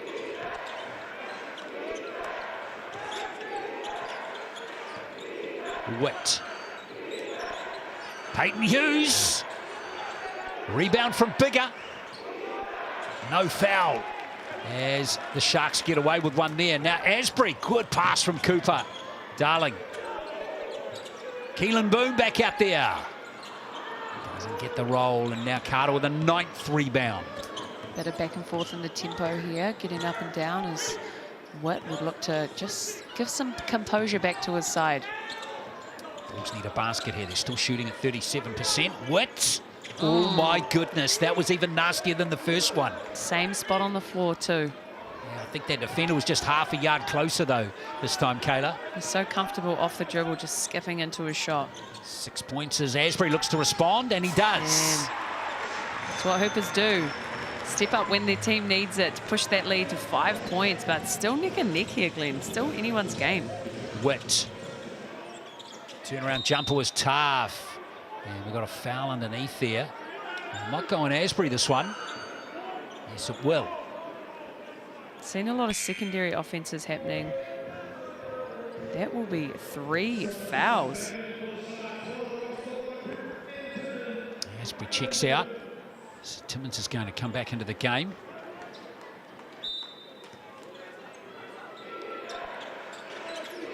It's not a great place to be. 3,000 second quarter. Cooper's got the loose ball rebound, and now Ryland Jones. Asprey goes out, Jones comes in. Not much loss there for Southland. Jones a very good ball handler. Now Timmins. And Coleman Porter resume their one-on-one battle. Coleman Porter got the better of them in this situation, but not this time.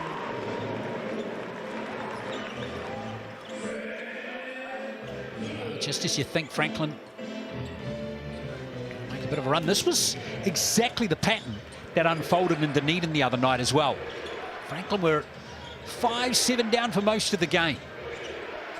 Down the stretch, they were great. I guess that's where the depth in a roster comes into play, isn't it? Oh, how about that for a pass? That was a brilliant assist from Carter Witt. It's like time slowed down for him in mid-air. Now Coleman Porter. Watch this pass here from Witt. Just delayed it. Just that split second, Kayla. That was a thing of beauty. That was great. And KP is just such a vet post player. He knows exactly where to be when the guard needs him to be there. Just moves so well off the ball.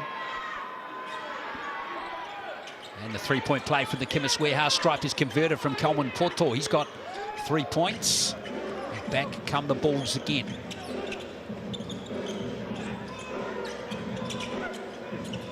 Hope you're enjoying this game. It has certainly been interesting so far as we see Inga bury a long ranger, and the three-point shooting that we touched on at the start of the game.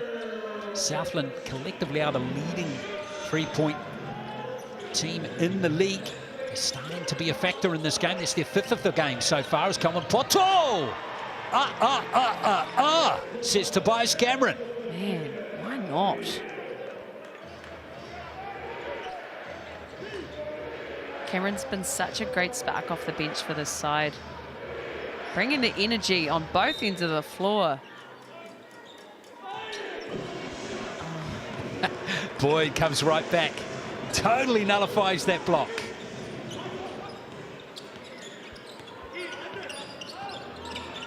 Here's Ryland Jones. Cameron again.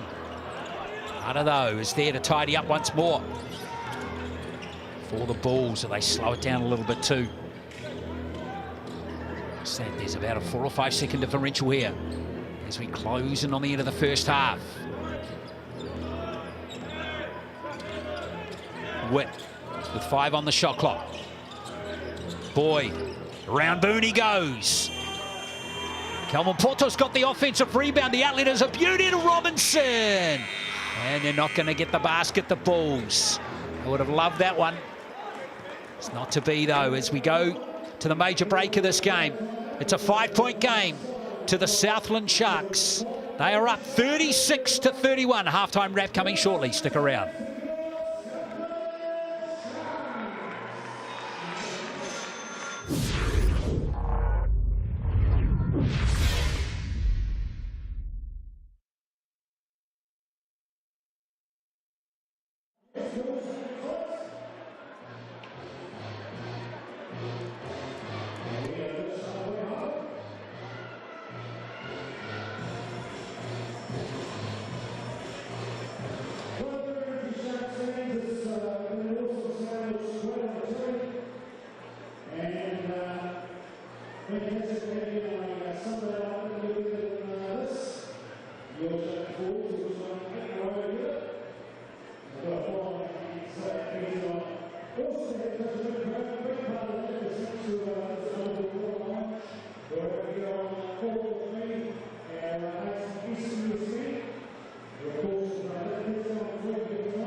Half-time here in Invercargill. Hope you're enjoying the game between Southland Sharks and the Franklin Bulls. 36-31 is the score, with the Bulls actually doing a little bit better in that second quarter on the point scoring front. Mind you, the Southland Sharks did as well, as they outscored the Bulls 24-21 in that second quarter.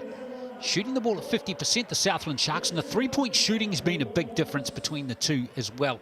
They're going at 38% from the three-point line, with the Franklin Bulls back on 16.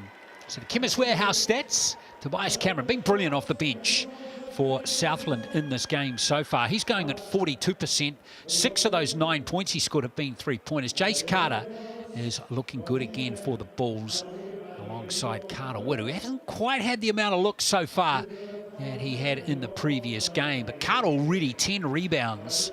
He has gobbled up comfortably the leading rebounder in the game, as in total Franklin out-rebound the Southland Sharks 23-17 so far in the game, including 9 offensive rebounds for the Franklin Bulls team. Assist, Ryland Jones doing a good job. He's not being a scoring threat in this game so far, but again, he's been dishing the ball pretty well. He's been going at 6 assists this season, and Carter Witt at his usual high standard as well. He is pretty much on his season's average heading into the second half. Just a block each. I tell you what, that block from Cameron, when was that? That was near the end, with just 45 seconds left of that first half. The beauty.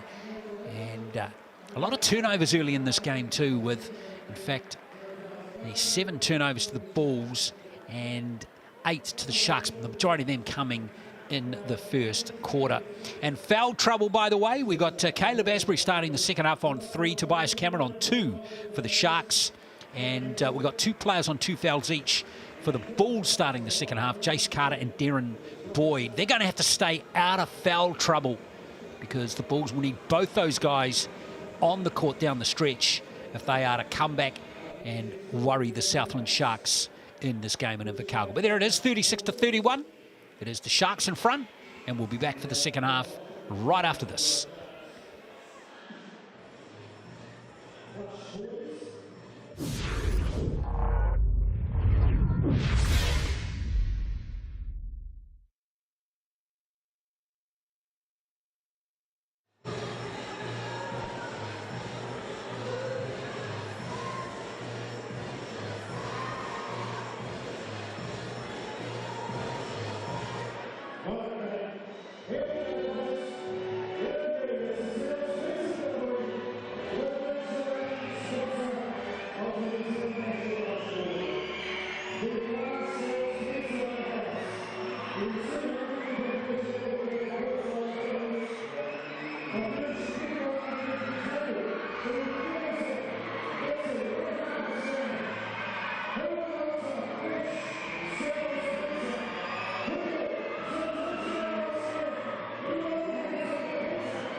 (36-31) as we welcome you back here to the Shark Tank here in Invercargill.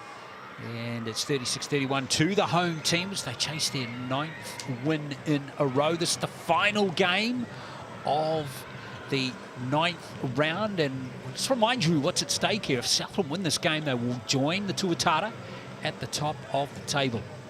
So that's the big reward for the Sharks if they can kick on and win this game. The other two teams right there in the top 4 at the moment remain the Saints and the Canterbury Rams.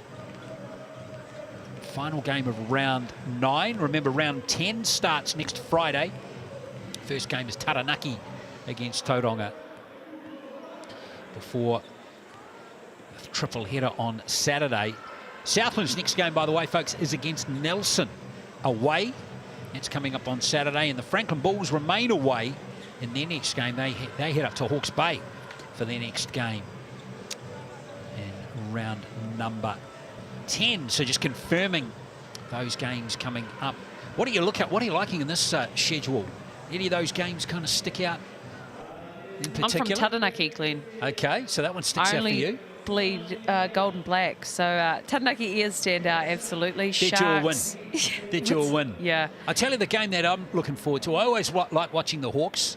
They're struggling a little bit. Can they battle back? But that bottom game, yeah, you can't beat an Otago-Canterbury clash. Yeah, totally. Battle of the South. Nuggets will be eager to get another dub if they've had 2 rough last 2 losses. And yeah, the Rams, tough side in 4th at the moment, led by Taylor Britt, Tall Blacks vet guard. Yeah, well, those standings now are interesting. Of course, the race for the top 6 intensifying just a little bit, and that will swing in Franklin's favour if they can get a win here. Of course, Tauranga got a win the other day, or yesterday, wasn't it? As we check out the table with the Saints getting the win over Otago earlier today. Tight for a while, that one, wasn't it?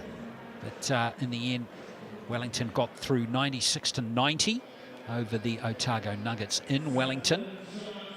There's a bit of a gap there, isn't there, between the top 4 and the rest? Huge. So the race is certainly on, with all of these teams still in with a chance of the top 6. It's going to be tough for Hawke's Bay. They're 3 wins back now, but still mathematically possible. It's a real character check, you know, if you're having a losing season. We're over halfway. It can be really tough to show up, but it's really important, you know, coming together, making sure people stay in it. But as we've seen in this game today, it's been a really, really grindy first half. Both teams scouting the other side so well that nothing's coming easy. We're almost in a bit of a gridlock offensively because defense is just clamping down. So I'm interested to see the second half, how both teams pull through. Yeah, well, the start is very important here for Franklin.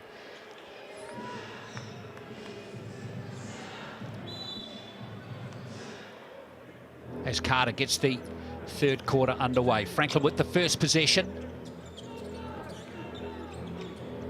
Very important start to the third quarter here. Execution is absolutely critical for the Bulls, otherwise they could be staring down a double-digit deficit very quickly. Robinson.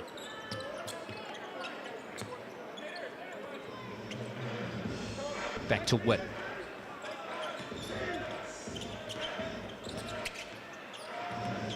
Here's Witt. Yeah, Carter Witt is tailor-made to nail those ones from that spot. So like Steve Nash, keeps the dribble alive just when he needs it. He has that mid-range in his bag. Yeah, Witt up to 8 points now. Quite to get the scoring going in this game, but looking solid now. Beautiful pass from Asbury. What about that one from Timmins? Inga, that is just fantastic basketball. Dangerous. Bulls winning the rebound count, but Sharks winning that three-point battle at the moment. They certainly are. That 6 3-pointer. Calvin Puto on the weak side grabs it. There's multiple three-point threats in the Southland team as Boyd.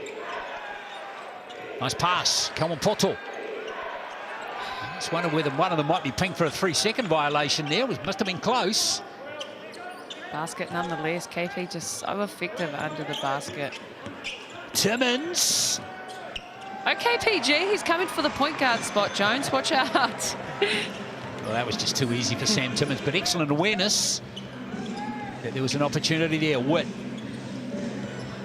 That will irritate Dan Ryan, the coach. They want it.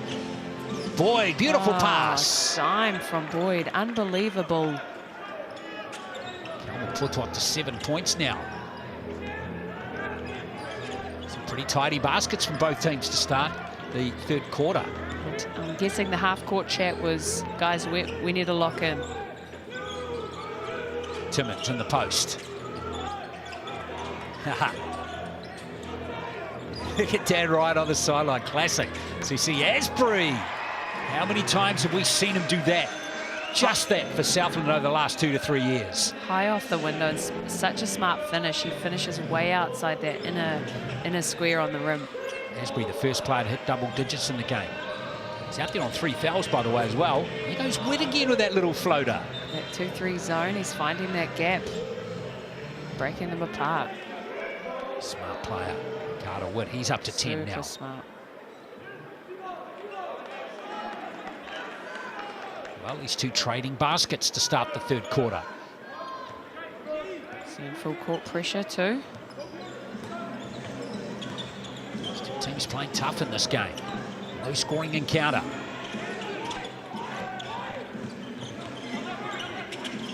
Inga for 3 again. Oh, Braden Inga with a gem. He is 3 from 3 from the three-point line in this game. So clinical. Inga, every time he catches it, it's just such a clean look. His feet are set.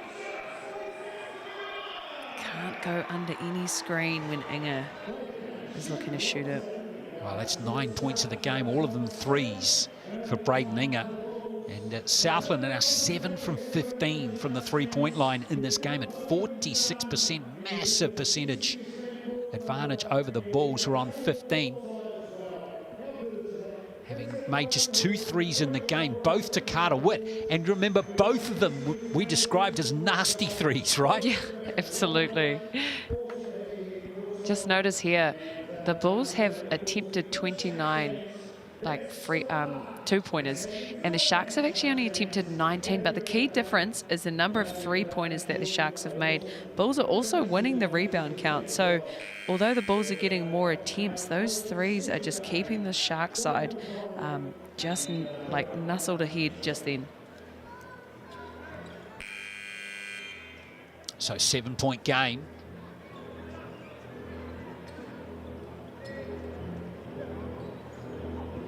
Time we see the fans, they always look unimpressed, don't they? Even though their team is killing it at the moment. Success hurts. Exactly. Hard crowd to please in Invercargill. Carter back to Witt. Boyd trying to shake Asbury. Oh my gosh. A little reach in there now. Who's that foul going on?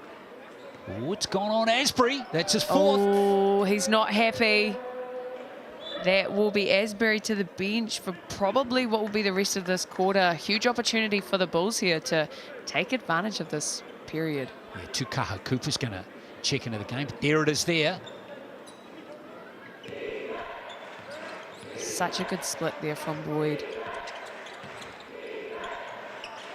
Oh, a lot of depth to the Southland team, as we've touched on in this broadcast a bit now. Look at Whit No way out. way. That was so deep. But hey, rain check.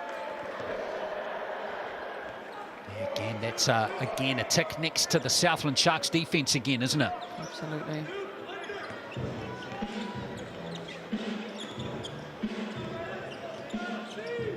Here comes Cooper. Jones. Wide open is Boone.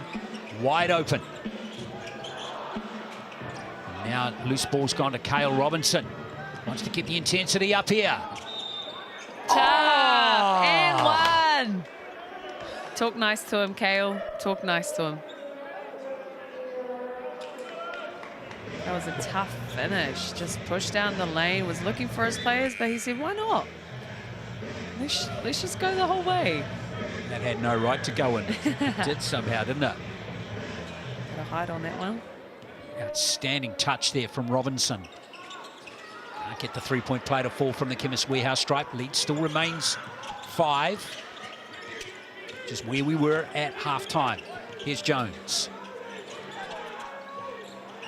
Cooper open for 3.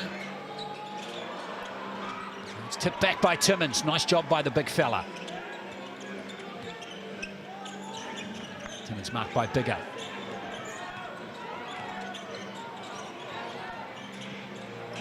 And it goes from Sam Timmins. He's got 8 in the game. Good learning coming here from Alice Bigger in this game. There's only so much you can do on a player like Sam Timmins. Well, they're not shying away from the three-pointers, are they, the Bulls? But they continue to miss them. Here comes Cooper. Yeah, we know this Bulls team can hit those shots, but once again, could be on the road, could be legs. Well, Timmins, loose hands this time. Uncharacteristic as Carter Witt looks to capitalise. Robinson. Timmins gobbles that one up. Inga. Cooper. Switch defending. Jones wide open for 3. Boone's got the OR. And can't get the putback to fall either. Robinson swallows that one up.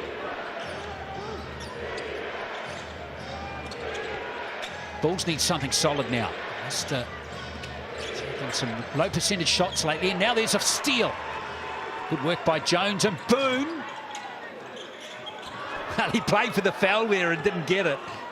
Nice job by Carl Robinson. Boyd. There is another offensive rebound from Carl Robinson. Good work from him. Both teams just yearning for the ball to go through the rim. Wow, the Bulls are icy cold from the three-point line. Here's Timmins, and Witt stops the clock with that foul. That will be his first foul. It's so hard with an assignment like Timmins because you front him, help side have to pull from that weak side corner, and if you don't front him, he gets a catch and he goes to work. So, you know, I do think the Bulls are doing a fantastic job defensively, but his size is just so hard to guard. Dan Ryan will be horrified when he gets the stat sheet after the end of this quarter. At the moment, the Bulls are 2 from 18 from the three-point line in this game. That's 11%. Quite uncharacteristic there from the Bulls, shooting at 11%. But they're still in it. Defense has been fantastic. So what do you do if you're coaching this team? Do you continue to give them a license to go from long range, or do you go back to the things that are working a bit better for them? I think as long as they're good, like offensive reads, hey, just get to the rim like Boyd. But yeah, as long as they're getting through these sets, it's getting through, you know, a few sets of hands before it's shot. I think a clean look is a clean look. Jones, that's good work from him. Jones now has missed all 3 of his attempts from the three-point line as Southland just get a little heat check from long range now as they drop to around 36% in that category. Boyd again. Well, Hughes doesn't mind a 3, does he? There's a foul from Bigger on the rebound.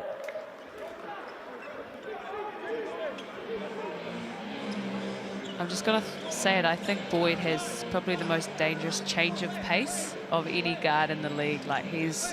Watch it the next time he dribbles. He doesn't just go one pace. He'll, like, shift gears. He's sneaky, isn't he? Yeah. Cooper under good pressure there from Peyton Hughes.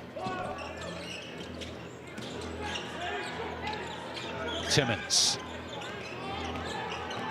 goes to work on Alice Bigger and wins the day, but doesn't get the basket. And that might go on Robinson, in fact, number 24.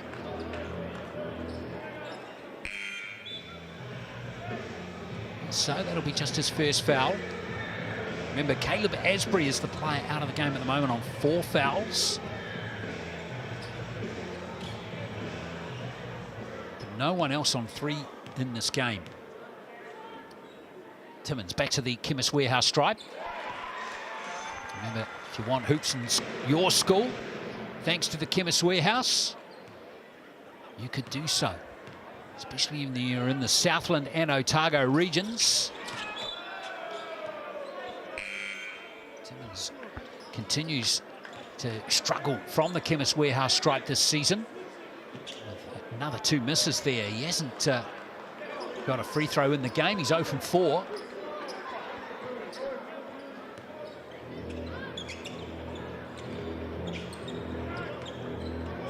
Here comes Boyd.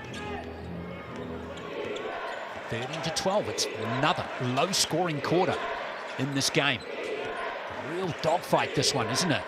Come on, Poto. Good defense by Tobias Cameron. Great nice job. defense. Jones, no foul by Peyton Hughes there. Bit of force there. Here's Jones once more. Cooper. Nice job by Tukaha Cooper. A real fight for the rebound. Now, who's that foul going on? Can't quite see. One of the Bulls players. So Carter comes back in, and Witt back in as well.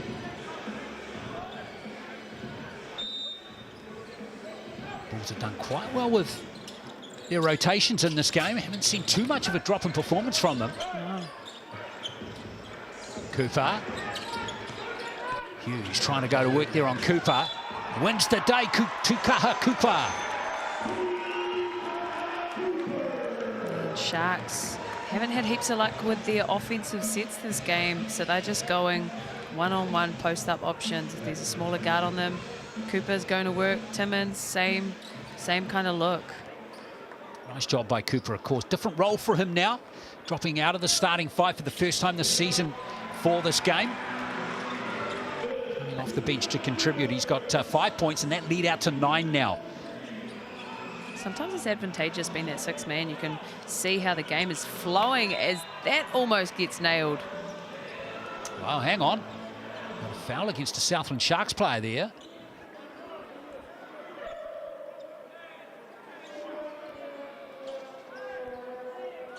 So the Bulls are going to get more ball once more.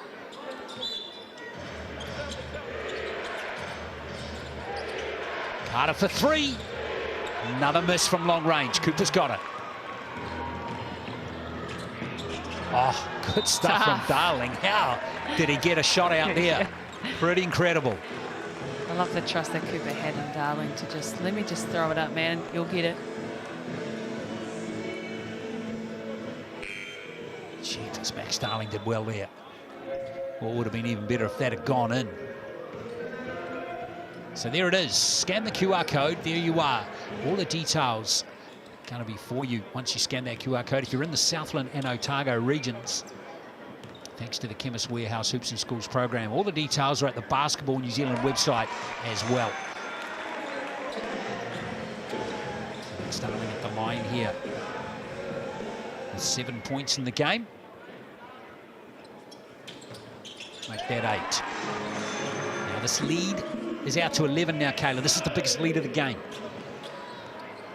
Sharks finding their rhythm. Bull just unable to convert from the 3. They're getting good looks, but when it's not falling, it's hard to know. As you said, do we just get to the rim?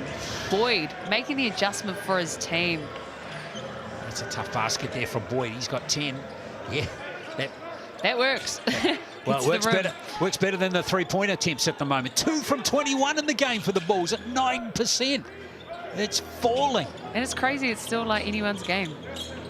Here's Cooper. Darling. Nice athleticism from Max Darling. Good finish again. That's 9 points to him. Gotta watch Max Darling. Here's this guy here, Carter. Here's Boyd. Gives it to Calvin Porto. Unraveled a little bit there for the Bulls as it turned out. Here's Carter. Ooh, Cameron picks up the 3rd foul of the game. Coach Jim not very happy about that one. I reckon that hair on the top of his head, that steam just pushing that hair up a little bit straighter. It's not about it.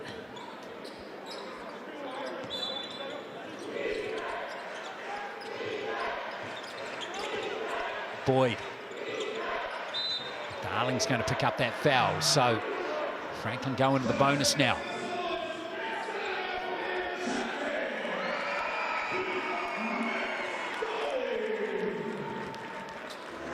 Both teams, 5 fouls. Boyd, one of the best free throw shooters in the Bulls team at 86%. And with that, he goes to 11 points. He's the leading scorer in the game. The very even spread of scoring across both teams in this match. It's quite a low-scoring leading score. Yeah, particularly towards the end of the 3rd quarter. Here comes Jones. Back to 9. Franklin needs stops towards the end of this 3rd quarter. Cameron, who's been white hot from 3-point line, buries another one. He's 3 from 5 in the game. He's got more threes than the entire Bulls team. He's been such an impact player, Cameron, coming off the bench. Does it on both sides of the floor. 12-point lead, biggest lead of the game again. Witt. Robinson's got to put it up. Boyd, did he get it away in time? Oh. Is that a counter? Is that a counter?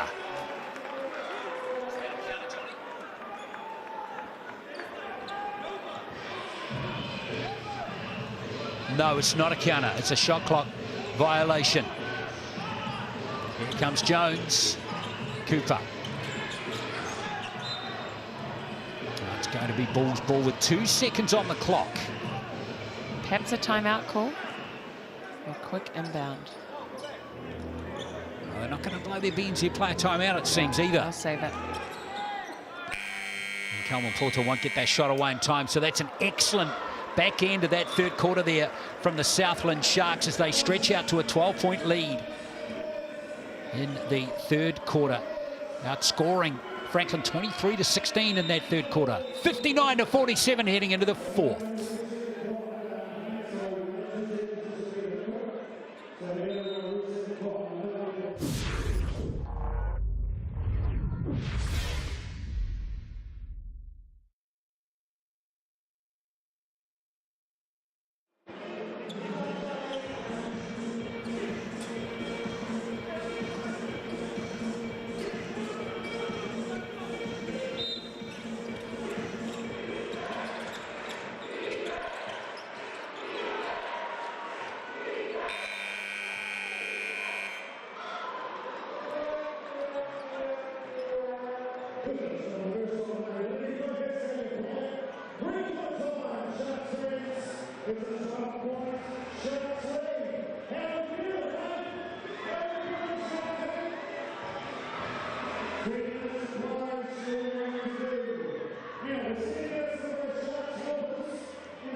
Well, we're heading into the fourth quarter, and even though there's a 12-point margin, the fans are still a little nervous here. As we start the fourth quarter here in the Shark Tank. 59-47, Caleb Asbury back out there on 4 fouls. Interesting to see Coach Yim throw him straight out there. Boyd's got the rebound off that three-point attempt from Tobias Cameron. Now, if one thing the Bulls really need to pick their act up on is their three-point shooting. 2 from 22 in the game at 9%. They really need that weapon if they want to make this comeback. Here's Asbury. It's tough too. Sharks have hit 8 threes. That's a difference of 18 points right there. Inga misses his first three, but he's fouled by Robinson.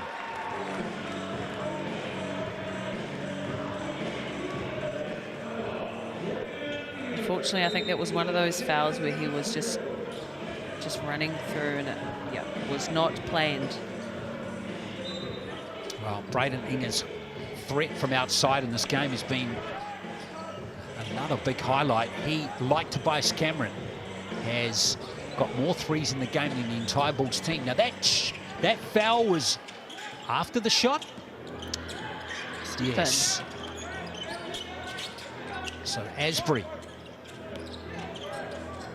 It's a little bump there from Kelman Porto. Asbury. Oh my goodness. That was outrageous. Hey, but shout out KP, his hedge and recover defense, brilliant. Asbury on 4 fouls too. 15-point game now. This is quite impressive from the Sharks. Carter hasn't got going in the second half. He hasn't scored in the second half. Boy, can't nail the triple. Carter with the rebound. And that's come off Carter and will be Sharks' possession. Yeah, it is so tough to know. Do you keep shooting the 3 when it's open, or do you get to the rim? Jason Carter had 8 points and 10 rebounds at half-time. Kayla hasn't advanced in either category in the second half. Here's Cooper.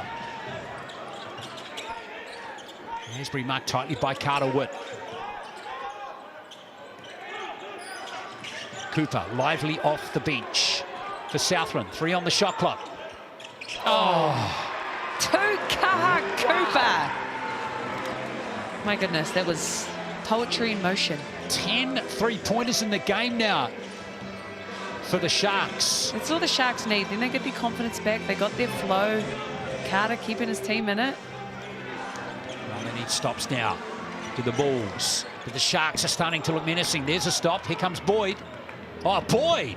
Blow by you there. Clamps, and Boyd's in his bag. Lovely finish there for Boyd. Looks like a timeout's been called by John Yim. Love this from Boyd. Forcing the timeout call. John Yim took, he wasn't mucking around even though his team was up comfortably by 14 points. Didn't like the nature of that basket. Timings of timeouts are actually huge in basketball. A momentum run that could be, 4 points just there from the Bulls. This coach, he always cuts it off before it gets to more than 6. And I think that's pivotal. He brings his team back in, and no doubt he'll be making sure that they get back on defense. Indeed. Well, we touched on the three-point shooting being a big difference in this game a few times, a few occasions now, Kayla. What about this one? Here's another one, big time in Southland's favour, 30 bench points to 6. That is huge, but I guess no surprise with Darling, Cameron and Cooper all coming off the bench, combining for those 30 points, but that's a massive difference, isn't it? And it's so hard to know who to guard. Obviously, there's a lot of attention on Sam Timmins on the inside, and KP's doing an awesome job defending him, but perimeter-wise, so many different scoring threats. And because the Bulls' defense is reliant on zones and rotations, those closeouts can be quite dangerous for the Sharks. Well, they're in control. The Southland Sharks on the scoreboard. 14 points clear. Asbury.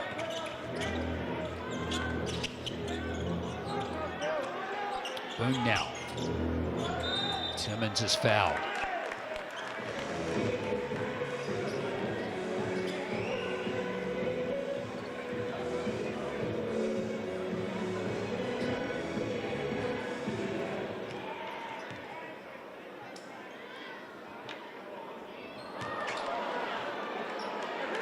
Timmins struggles from the Chemist Warehouse drive continue. I love how he's just smiling though, taking his breath. He'll get the next one, calling it. It's 2 from 6 from the Chemist Warehouse stripe in the game. Timmins up to 10 points, by the way. Here's Witt. Leah Carter a look again. Boyd with 10 on the shot clock. Robinson, nice fake. Carter. Hard off the window. And Boone has it for Southland. Asbury, no. Yes. Yes. 16 for Caleb Asbury. Another 3 dropped by Southland. Carter. Just not happening beyond the arc there. Robinson, though, is still giving 110%. Great work from Robinson. They're getting enough shot attempts, Glenn. It's just the conversion part. It is, isn't it? Timmins.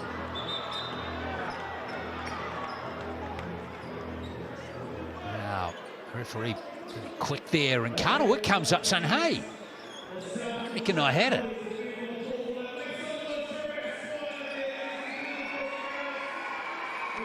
Good stuff by Carl Robinson. 100% effort. Great effort. Getting it done.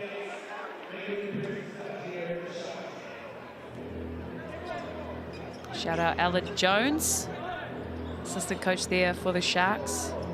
Bit of a legend from our ways in Taranaki. Cool to see him on coaching. Yeah, 100%. There's Witt. Robinson for 3. Beautiful. Finally. Breaks the drought.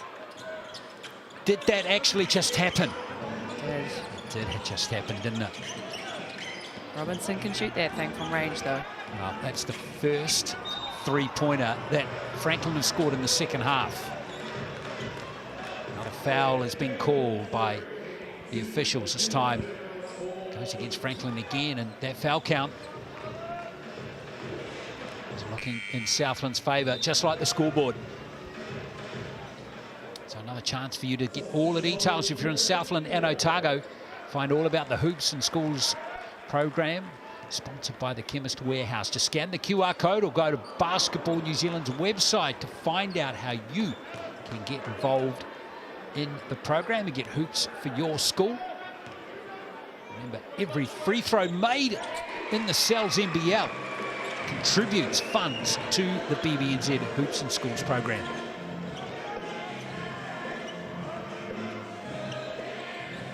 Boyd. Witt. Good defence again played by Southland, and there's a turnover once more. And here comes Asbury, tailor-made for something special here. Boone steps back for a 3.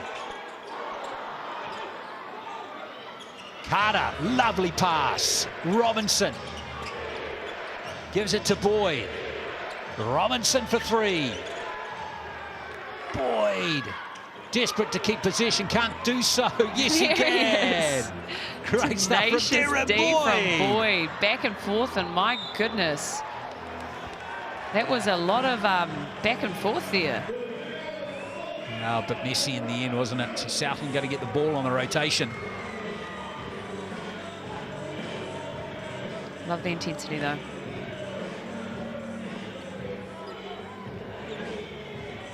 Crowd's just chilling here. Invercargill, they're just enjoying themselves.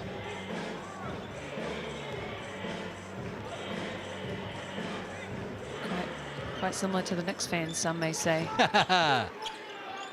Well, we'll find out on Tuesday, won't we? Yeah. Game 3 coming up. Knicks haven't won since 1973. Pretty incredible. Yeah, their fans are pretty loyal. Timmins can't nail that one. Yeah, I'm all for a bit of history. Yeah. Carter over to Boyd. Nice shot there from Boyd. You know, just over 4 minutes left here, Glenn. Can they bridge it back? Oh, nasty collision there between Cale Robinson and Caleb Asbury. It's been a very physical game. Now, calls for an unsportsmanlike foul here. You can see Sam Timmins and Keelan Boone absolutely mystified as to why that wasn't.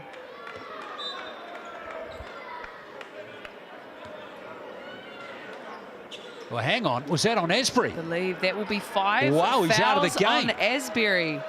Okay. Now, does that change the dynamic of this one, Kayla? It definitely does. Well, Boyd for three. Oh! In it goes. Back-to-back triples. Shabuya. Yeah. So Asbury, by the way, has fouled out with 17 points. And now that was the lead. 18-point lead is cut to 8. Just like that. The momentum in the favor of Bulls at the moment. Oh, Huge rebound for what a Jace gather. Carter. Boyd for another 3. Calvin Porto. I don't think he realised. Technical foul's been called there against John Yim.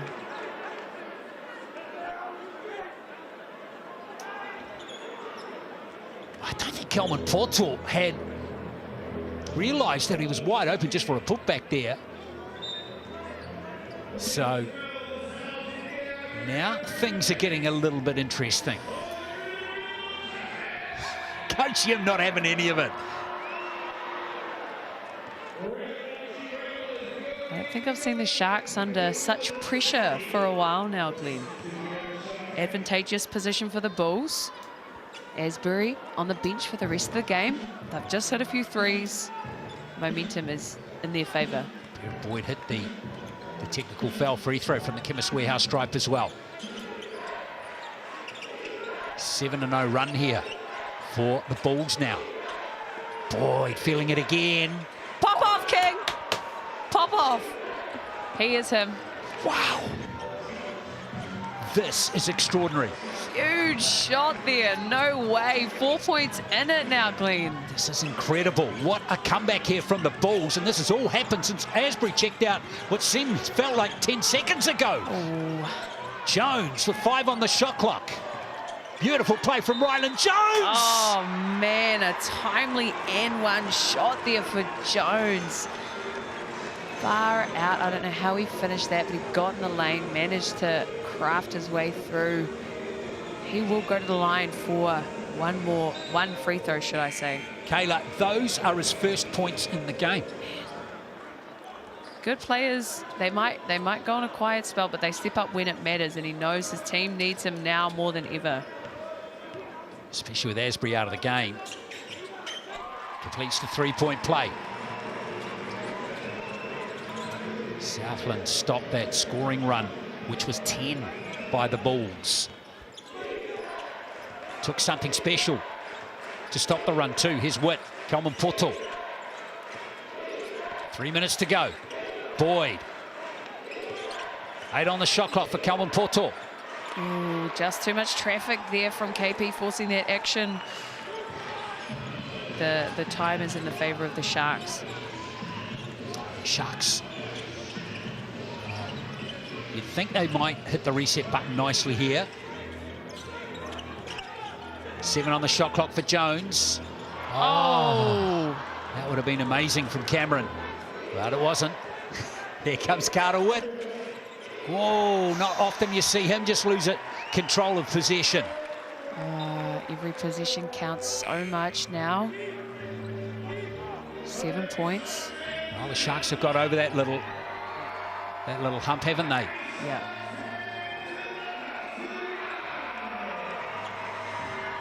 Well, this is now or never really for Dan Ryan. They need to stop here with 2:20 left. Southland love a conversion here. Nice pass into Timmins. Double team straight away. Timmins too big, too strong, and the foul as well. Gosh, Sam Timmins.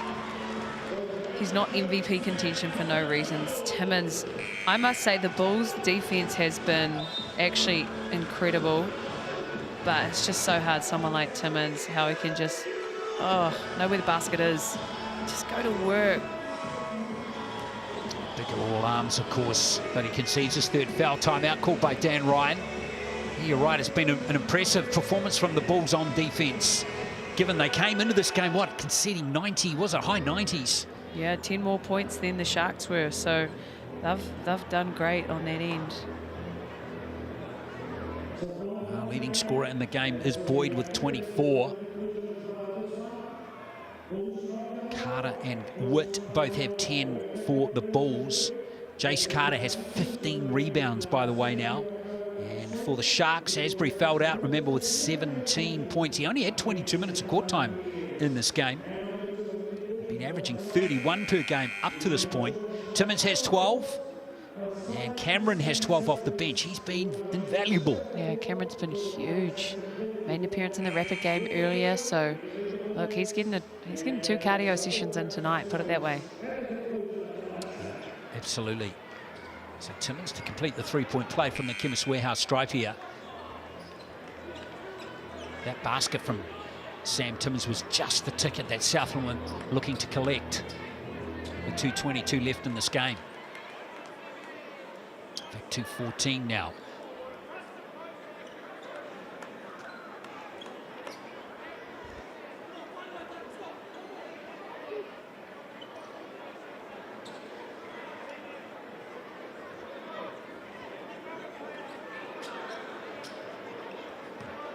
Sam Timmins, 2 from 6 from the Chemist Warehouse stripe in this game.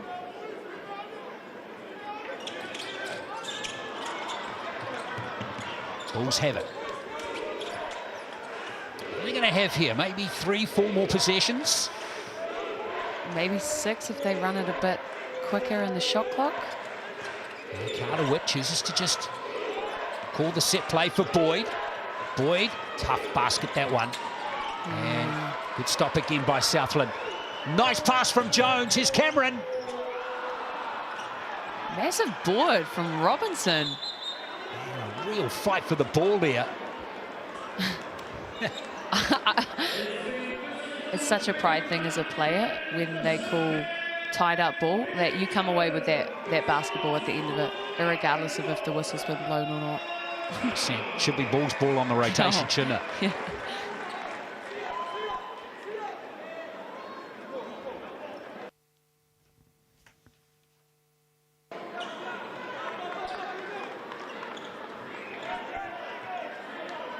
Nine-point game. 1:43 left. Shout out to the lads wiping the court. Bulls have got to score on the set. Absolutely need to. Boyd's got the hot hand at the moment. Carter Witt had a quiet second half. Maybe it's time for him to fire up again, just like he did against Otago. Oh my goodness! Witt! Getting deja vu from his last game. Am I the Oracle? What a shot from Carter Witt. 6 points in it, just under a minute and a half left here in this fourth. Here's Boone, soaking up some time on that clock, aren't they? Trying to manage the game. Yeah, the time is the friend of the Shark side. Timmins. Can't get it though. Huge Kawapoto. board from KP. Robinson, he stood on the baseline. Great transition, great shot. Unlucky, just stood. Must have just been a heel on the line. Well, that could be hugely costly.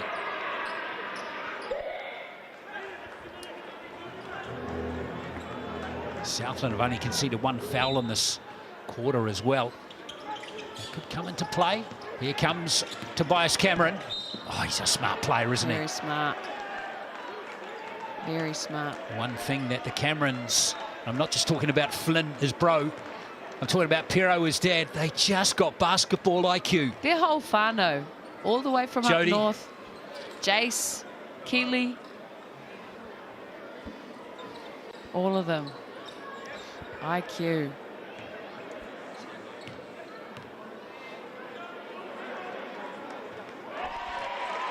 So Cameron at the free throw line here, the Chemist Warehouse stripe. He's absolutely coming clutch, Cameron.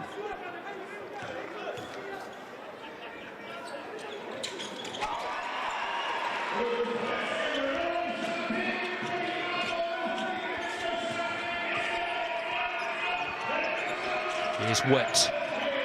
50 seconds left. It's now or never for the Bulls. Kelman Poto. Boyd. Oh, brilliant basket again from Boyd. 6-point game, 40 seconds left. Bulls didn't want to foul on that. They got the foul though anyway. That will be going to the free throw line nonetheless.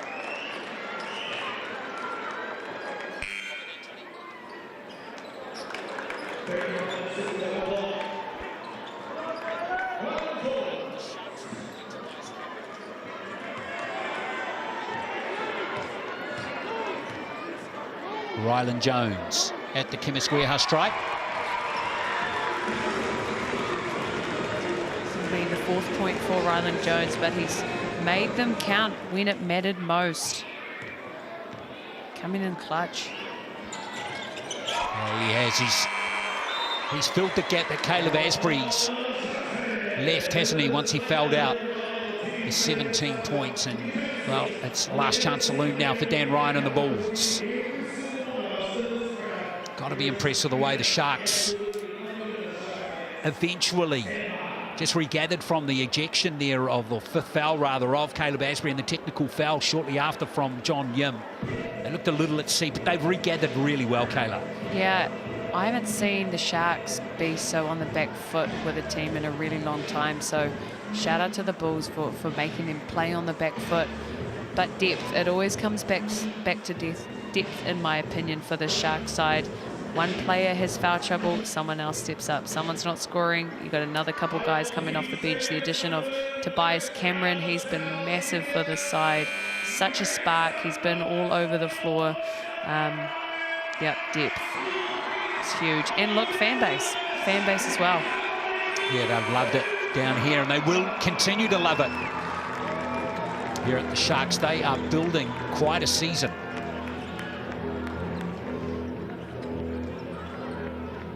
A few teams are coming for them, though. Boy, it's going to be a fun end to the season. Watch the space with this Bulls side. Yeah, they are not to be ignored either. Witt to inbound it. Looking for Carter, aren't they? Tough. Lovely play from the Bulls. Poetry in motion. Here's Boone getting out of this full court press really nicely. Cameron. Tobias Cameron, brilliant. 16 for Cameron. Here's Carter again. Look at this full court pressure. They're all up there, the Bulls, all 5 of them, and there's the foul from Carter. It's times like this where it's tough. You're already in 5 fouls as a team. Wade Boyd has fouled out with 5. He's finished with 26. Excellent effort from Boyd. He picked up 7 rebounds and 2 assists and 2 steals as well. Excellent all-round performance from Boyd.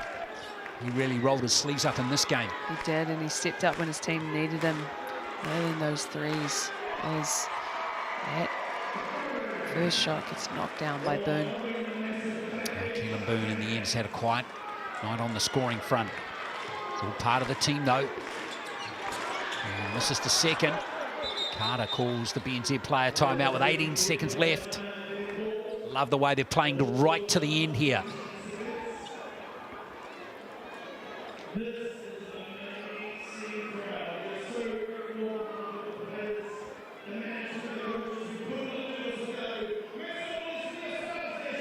Zion Anderson out there now as we give you one more chance to get your ticket to the big game by scanning that QR code. 5,000 tickets to give away.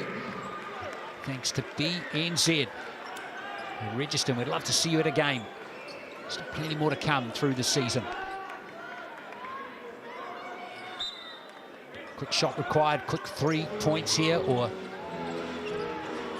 something positive here for the Bulls, and they can't get it. And there's another foul conceded by Franklin. Sharks will go to the line for another set of free throws. Well, Cameron now has the opportunity with these 2 free throws to become the high scorer tonight for the Sharks. Asbury still has that for the meantime, but if Cameron can nail both these free throws, his first, in fact, he's 3 from 3 from the free throw line in this game. He will go to 18 points. He's had an excellent all-round game off the bench.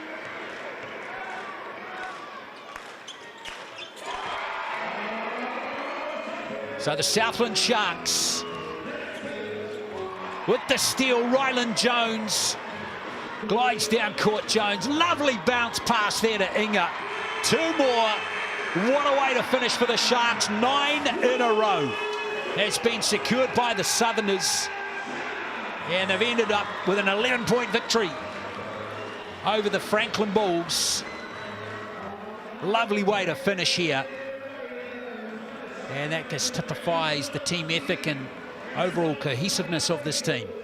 9 wins for the Sharks side. The addition of Cameron, who had a fantastic game tonight, and Darling, they've managed to slot in. Once again, Sharks running at full strength, but the Franklin Bulls understood their assignment tonight defensively. As I mentioned earlier, I haven't seen a team put so much pressure on the Sharks side, and for them to look so kind of out of sorts in their offense. So huge effort from the Bulls team. No doubt they'll be going back to the drawing board. And speaking of drawing board, MVP commentators pick for us tonight, Tobias Cameron. Glenn. And well deserved. 18 points, the leading scorer in the game for the Sharks at 41%. Big threes dropped in the first half. Also contributed those little 1%ers that don't often show up on a stat sheet, but he did pick up 2 rebounds, 2 assists and 2 steals. But his energy off the bench was a big factor in Southland's win. And as Ingham said at the start, he is a player that will step in and just play the role that's needed. And it's something about Cameron. He's happy to do that, and that was scoring for him tonight. And you know, for someone like him, other nights that might just be boxing out. And I think they're singing "Happy Birthday" to Ryland Jones. Yeah, he had his birthday Sam Timmons yesterday. is singing. Exactly. And Ryland Jones got that look on his face. Get me out of here pronto. Shout out Sammy T for singing the bro happy birthday. Didn't realize he was so extroverted. Nice stuff from Sam Timmons. Oh, good. Yeah, Ryland Jones, popular character as all the players are here in Southland. Should we check out those Chemist Warehouse stats? And Boyd fouled out with 26. So did Asbury with 17. But even though the Bulls were beaten by 11, 86-75 in the end, it's a lot for them to take out of this game, isn't there? Absolutely. I think they, once again, great defensively. Offensively, it came back to their 3-pointers this game. Really struggled from beyond the arc.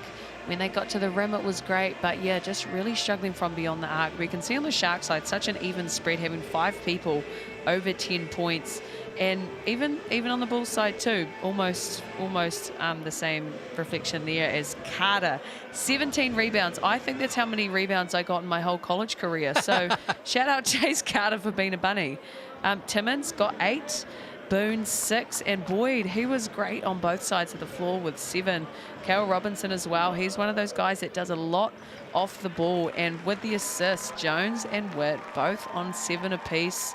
Witt will still probably be leading the league with his assists there.